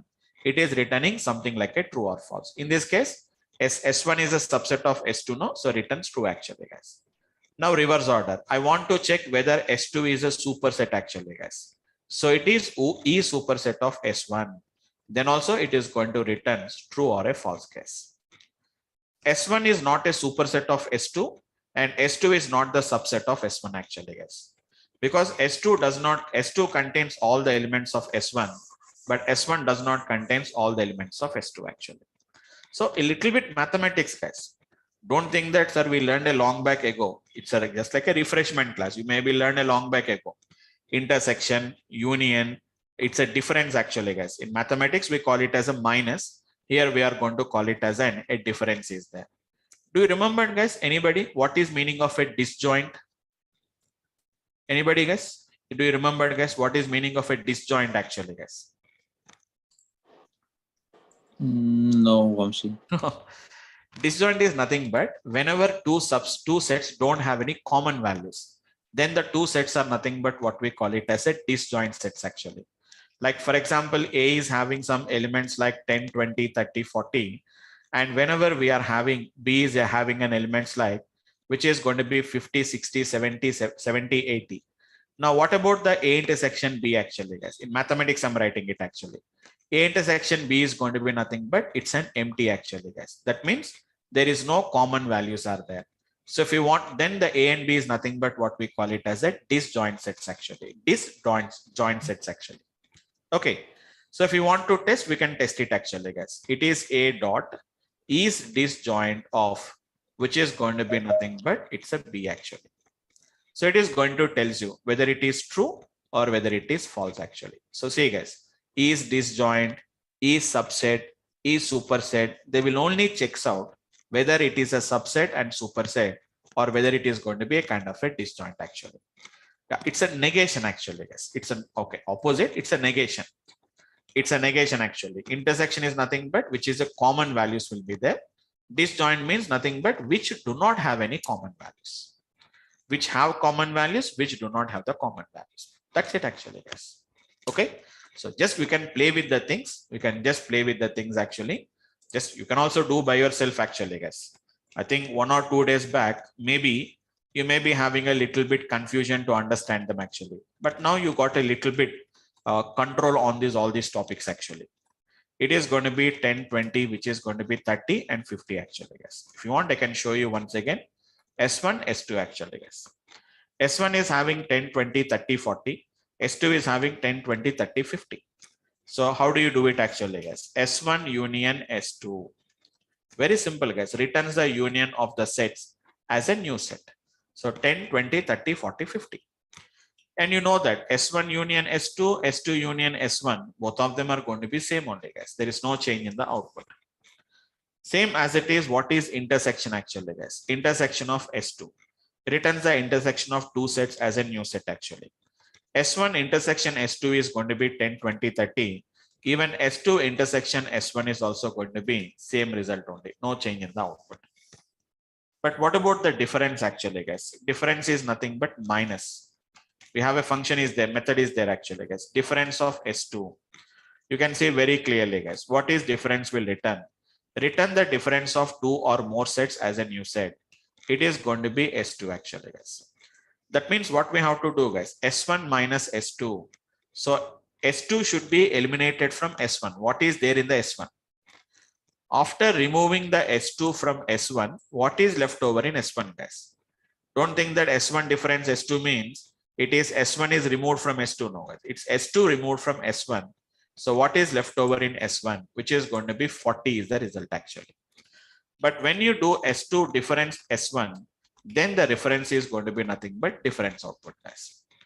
So we know that A union B and B union is the same associative property. A intersection B and B intersection is the same, but A minus B, B minus A is not the same case actually. Same as it is, we have S1 and S2 actually, guys. Here, S1 is not a subset of S2. S1 is not the subset of S2, guys. What is meaning of subset? All elements must be there. So all elements of S1 is not there in S2. All the elements of S2 is not there in the S1 actually. So S1 is not a subset. S2 is not a subset. None of them is a superset actually, guys. S1 dot, which is going to be, I'm asking, guys, is. You can see there, guys. Is disjoint, is subset, is superset. Is S1 is a superset of S2. Returns whether this set contains another set. You know, superset means it contains another set. It is subset means this set is part of another set actually. So S1 is a subset of superset of S2. It's a false. Is S1 is a subset of which is S2. Returns whether other set contains this set actually, guys. It is going to be, none of them is going to be true, guys. Even S1 intersection S2 is it is a disjoint actually, guys. They are not disjoints actually because there are some intersection common values are there, guys. All of them are returning false actually, guys. But if you want to return true, you know what we have to do it actually, guys. S1 equals to 10, 20, 30, 40 is already there. S2 is equal to nothing but, otherwise I'll do one thing, guys. S2 is equivalent to, let us say it is, sorry. S2 is equal to 10, 20, 30, which is a 40, 50, 60, 70 actually, guys. Just an idea about that. S1 is this one, guys. S2 is this one. Now, whatever the elements of S1 is there, all elements are there here, guys. That is 10, it is 20, it is 30, and it is 40. So here S1 is called as a subset of S2. Now you can ask, is S1 is a subset of, is it is a subset of S2? Yes, it is a subset of S2. Is S1 is a superset? No, it is not a superset actually, guys. It is not a superset of S2 actually. But S2 is a superset of, which is going to be nothing but, it's a superset of S1 actually, guys. That is the idea of how we are working with. And how to say that it's a disjoint actually, guys. S1 is equals to, I said 10, 20, 30, 40. Whereas S2 is equals to, let us say 50, 60, 70, and 80 actually, guys. If you can observe carefully, there is no common values, guys. S1 intersection with S2 is going to be nothing but, there are empty list actually, guys. You can see empty list is coming. Then whenever there is no common values between S1 and S2, there is no intersection values, guys. Union I can do, guys, but intersection I can't do. Intersection means empty. So whenever there is no common values, then S1 and S2 are basically what we are going to call it as a disjoint functions, what the disjoint sets, what we are going to call it as actually, guys. We have a number of methods actually, guys. If you remember in list concepts, first day I taught you 3 methods. Second day I taught you another 3 methods. After that, I have discussed about the remaining 1 or 2 methods. I have been discussed about the 3 or 4. I think first class it is 4, second class it is 3, and next class it is 3. I have been got discussed. But today, how many methods we discussed actually, guys? Add. We have been seen about a clear. These are common methods actually, guys. Remove, discard, pop. Now intersection, union, minus, which is going to be the difference actually, guys. Is subset, is superset, is disjoint. So almost all we are having somewhere around 11 or 12 methods we have been got discussed, guys. Like that, we are going to be the same methods only, guys. If you see the, I told you no, I don't have anything to hide from you. Add, clear, copy, I told you guys, I don't discuss about that. Difference I already explained, guys. Difference underscore update, I'll explain it. Difference underscore update, slightly difference is there, guys. Discard, intersection underscore update is there, guys. Is disjoint, is subset, is superset, pop, remove. We have something called as a symmetric difference actually, guys. I'll tell you guys what is meaning of a symmetric difference. Nothing is there. Symmetric difference is going to be nothing but it is A minus B union B minus A. That is what we call it as symmetric difference actually, guys. You know what is the difference actually, guys? Difference you already know about that. Difference means which is going to be A minus B or B minus A. What do you mean to say symmetric difference actually, guys? Symmetric difference, what we are going to call it as. It is going to be nothing but the union between A minus B union, it's a B minus A. So what is output actually, guys? The elements which are there in A but not in B, the elements which are B but not in A, that is going to be nothing but what we call it as a symmetric difference actually, guys. Okay, mathematically it is what we call it as symmetric difference. Symmetric difference underscore update will be also there. It is symmetric difference underscore update is also there actually, guys. S1 dot, if I say S1 dot, you can see it actually, guys. Symmetric underscore difference underscore update will be there actually, guys. Okay, I'll tell you, if you know symmetric difference, understanding symmetric difference, update is also same actually, guys. Union and we have an update is there. Nothing difference is there, guys. Just there are going to be just a small extension. You know intersection underscore update. You know difference underscore update. Union, it is actually union underscore update actually, guys. This update is actually they given as a name as update actually, guys, but is indirectly it is union underscore update actually.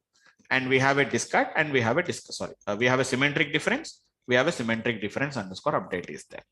Just 5 minutes it will take it actually, guys. Tomorrow I'll just explain the concept because already 10:35. So I'll take up in the tomorrow's class, and tomorrow I'll finish off this one, as well as there is a one more concept called as a dictionary objects actually, guys. We'll complete off that particular dictionary objects, and then we'll think about like that will complete off your basic data structures, guys. Then what is the next level? What is the next concept? We have to discuss it actually, guys. Okay. So that's it. I'm ending the session for today, guys. We'll end up the session for today. If you have any questions, we can discuss it, guys. Anyone, guys? Do you have any questions? So like, why don't we have these options for list also? Basically, once if we have it for the list, because list is going to be accept multiple values, it will take it. So it's an all predefined classes actually, guys. It's going to be all about the predefined classes only. So they given the functionality, we have to use as it is. So if the same functionality is given by all the single object, then we don't really require them actually. So set is going to be one kind of like mathematical operations you want to do that. So why don't you have it as a set object means, for example, if I put it for the list object also. So list is going to be gets contain multiple values, duplicate values will be there. So there slicing and indexing is allowed. Here slicing and indexing is not allowed. So it's going to be functional distribution they have been gotten actually. Okay. Fine. Okay. Machine, yeah. I like machine learning. Machine learning will still takes a lot of time.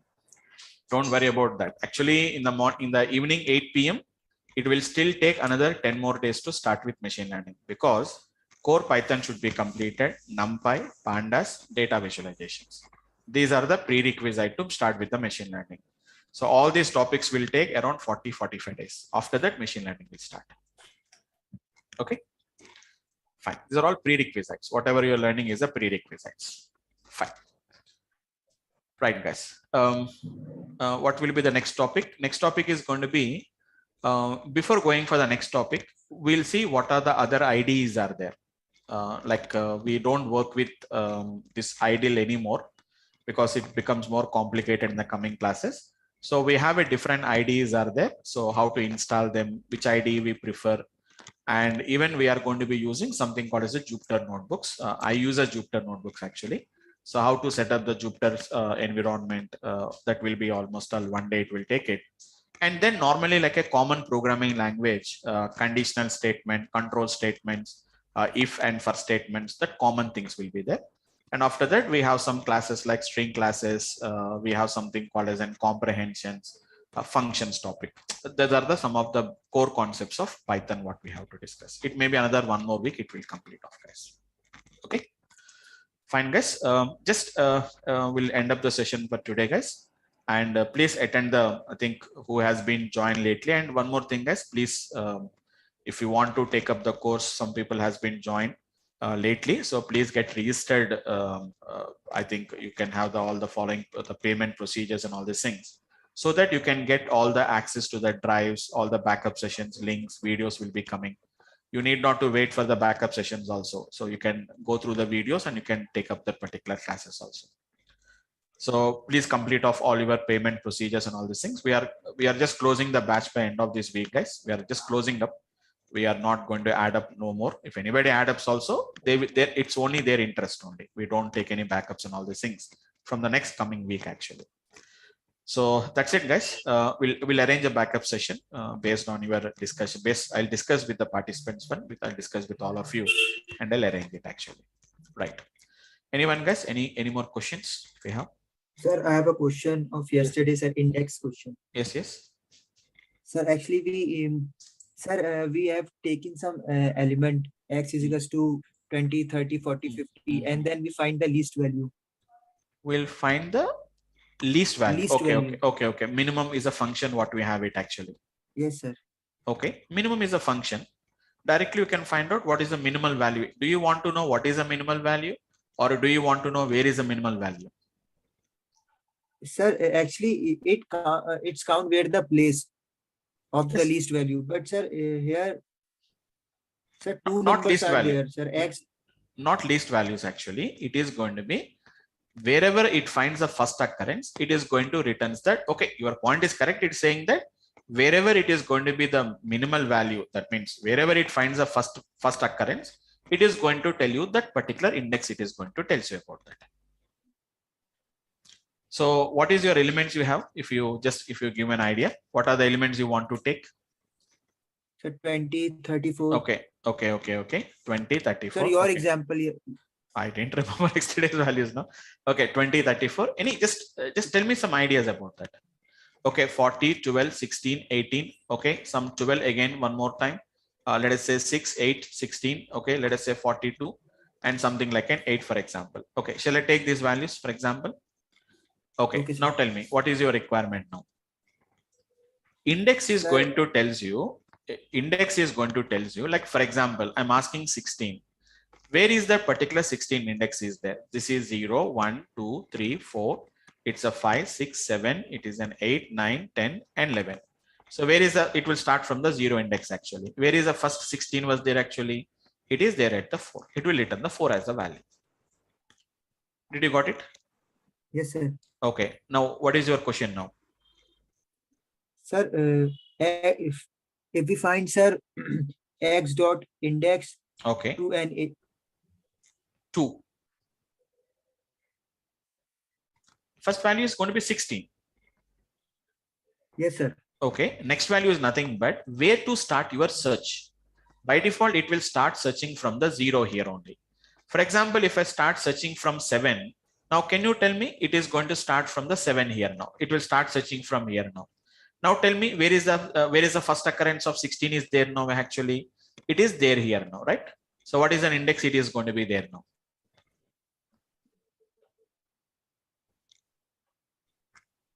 Yes, are you there? Yes, sir.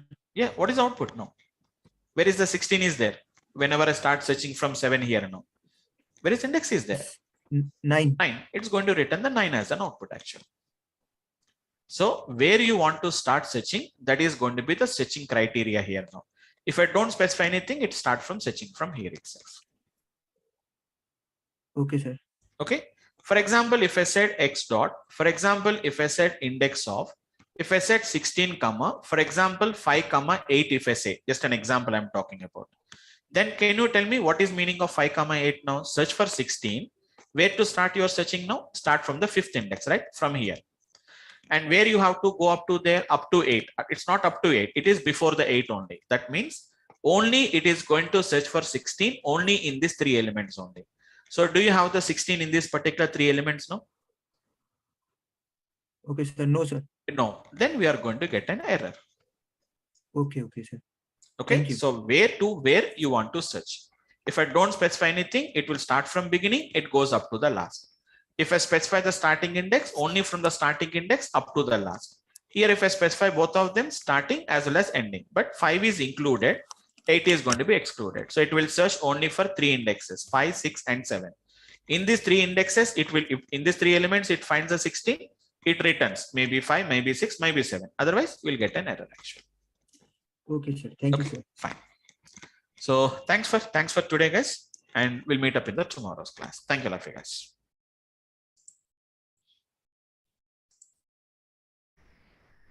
Good morning, everyone. Welcome to the session today. Today is our first session. I'm going to give you the demo. What are the course content that we're going to discuss? And the very first thing what I will do is like today, how to create a free tier account in the GCP. That is what is the agenda today. And first, I will also tell you what is the course content that we are going to discuss in our session. Okay. So all the things related to the course content. And after that, I will tell you how to create a free tier account in the GCP. First, let us understand what is a Google Cloud Platform, guys. Okay.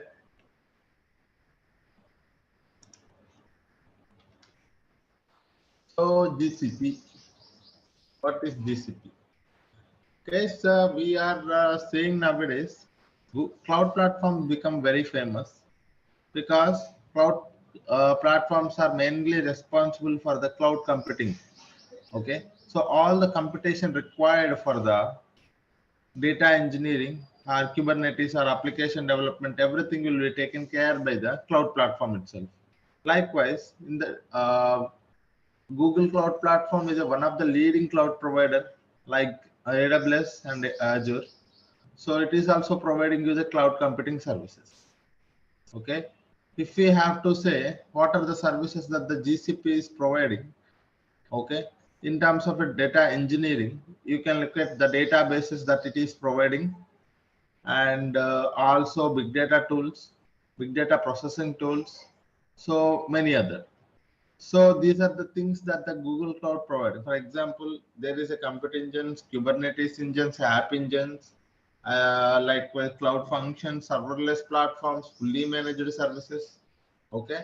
So all of these things that the Google Cloud Platform is providing for us. Okay. in our session, what we are going to discuss this, let me open a OneNote where I'll tell you what is the course content that we are going to discuss in our session and a later point of time. So if you guys have any questions, I will we will spend the time to discuss discuss if you guys have any questions. And let me tell you what is the course content first. So here is the course content, guys. So as we already know, as I mentioned, Google Cloud Platform is providing a pool of cloud computing services such as Google storage and database services, as well as big data services.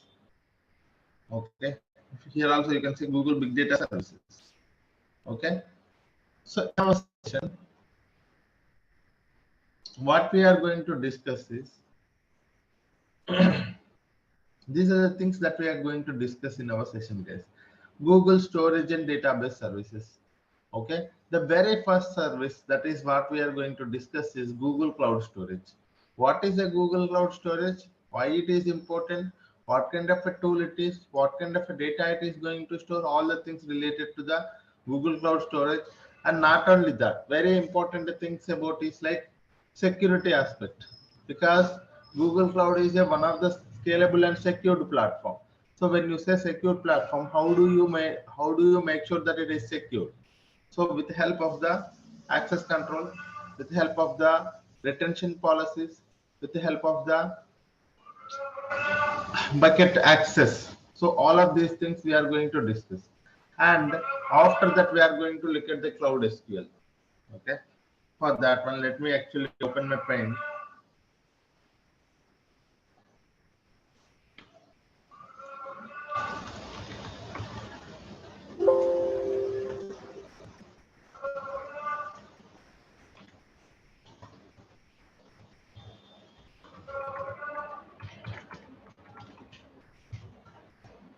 Database services.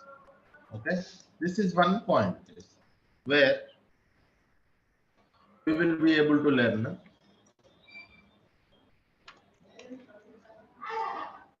storage and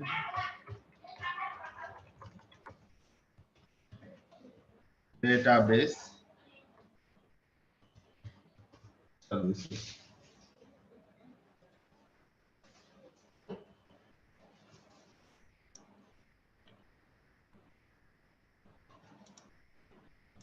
Okay, in this one, we are going to first see Google Cloud Storage. Yes, Google Cloud Storage is acting as a data lake in the GCP. So we are going to learn all the concepts related to the GCP. So it is acting as a data lake. So we will learn what is a data lake, why it is a Google Cloud Storage is having a considered as a data lake here, how much amount of data we can store in the Google Cloud Storage, all of those things we will see. Okay, and we will see practically how to create a bucket and how to upload objects and how to work with the Google Cloud Storage from the Cloud Shell or Linux commands. So all of those things we will see, guys. And one more thing. So this is a storage perspective. What about the database perspective? So for the RDBMS solutions, RDBMS, we have Cloud SQL and Cloud Spanner, guys. So we have two services which are considered as the RDBMS solutions, Cloud SQL as well as Cloud Spanner. What is this Cloud SQL, guys? Cloud SQL is one of the fully managed services provided by the GCP for running the MySQL database, MySQL engines, as well as PostgreSQL engines, as well as SQL Server. That means if you have a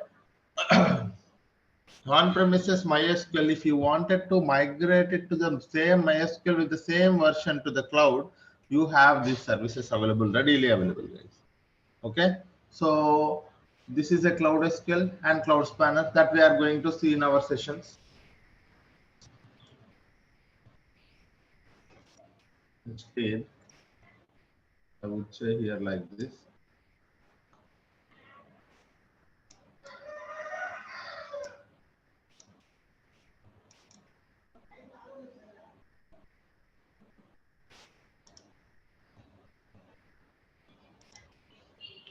storage services. We have here RDBMS. In RDBMS, we have first one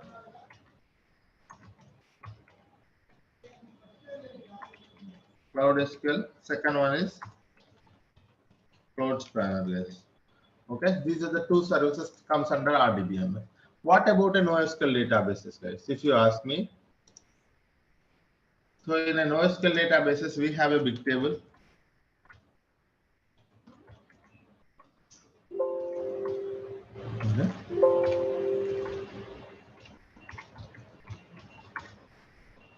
NoSQL databases.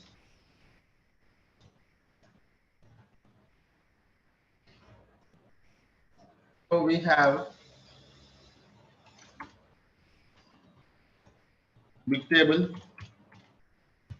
and we have one more thing called data store. Okay, so these are the two databases acting as a NoSQL databases in the GCP. One is big table, one more is data store, guys. Okay, so these are all storage and database services. Okay, what is one is Google Cloud Storage, one more is Cloud SQL Cloud Spanner, and the third one is a big table and data store. So these are the Google Cloud Storage and database services.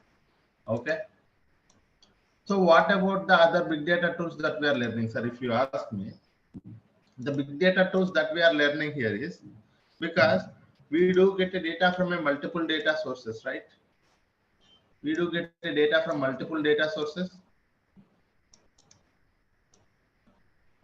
Once the data from a multiple data sources we are going to first send it to the storage layer or a data lake or a staging layer. Once we have the data in the staging layer, we wanted to send the data to where, guys? We wanted to send the data to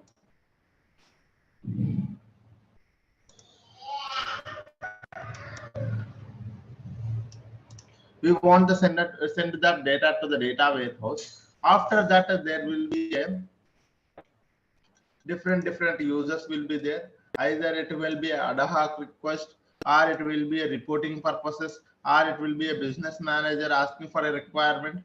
So there will be different requirements. So based on those requirements, we are going to create some insight tables on the data warehouse. Those will be used for the reporting purposes, or those will be used for the decision making purpose. Okay, so this is how it looks like this. If I wanted you to understand clearly, so here data will be first ingested into the data lake. So here it can be an RDBMS.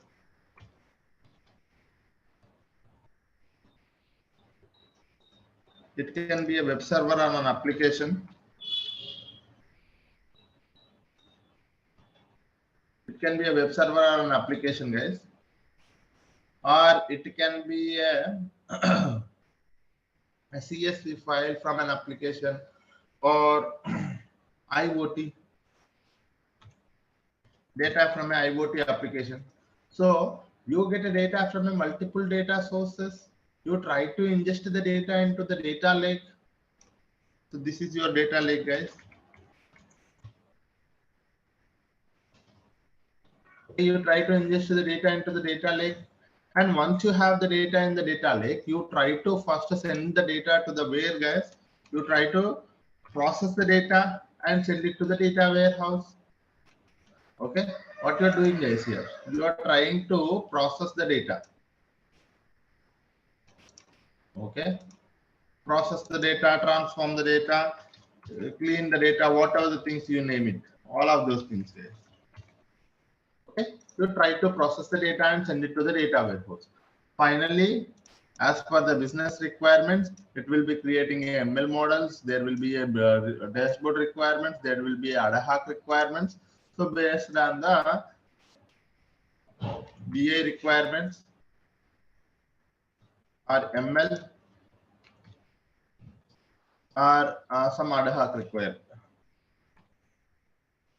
Ad hoc. Okay.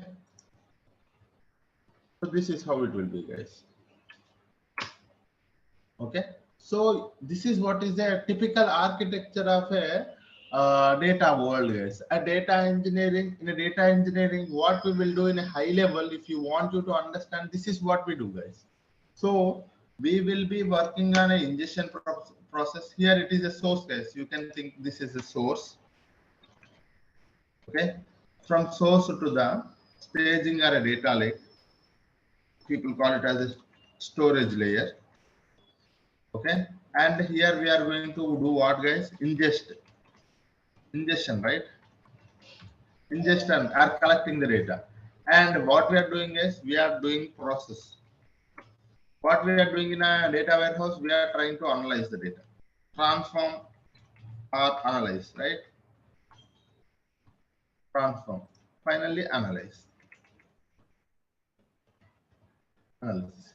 So this is what I am calling, what you know, guys. This is what is mean by a data life cycle. In a data life cycle, you're gonna get the data from a source. You do the ingestion into a storage layer, and you do processing on top of it to clean the data, prepare the data. You do some transformations on top of it, and you try to analyze the data to improve your business. So this is what is called as a data life cycle.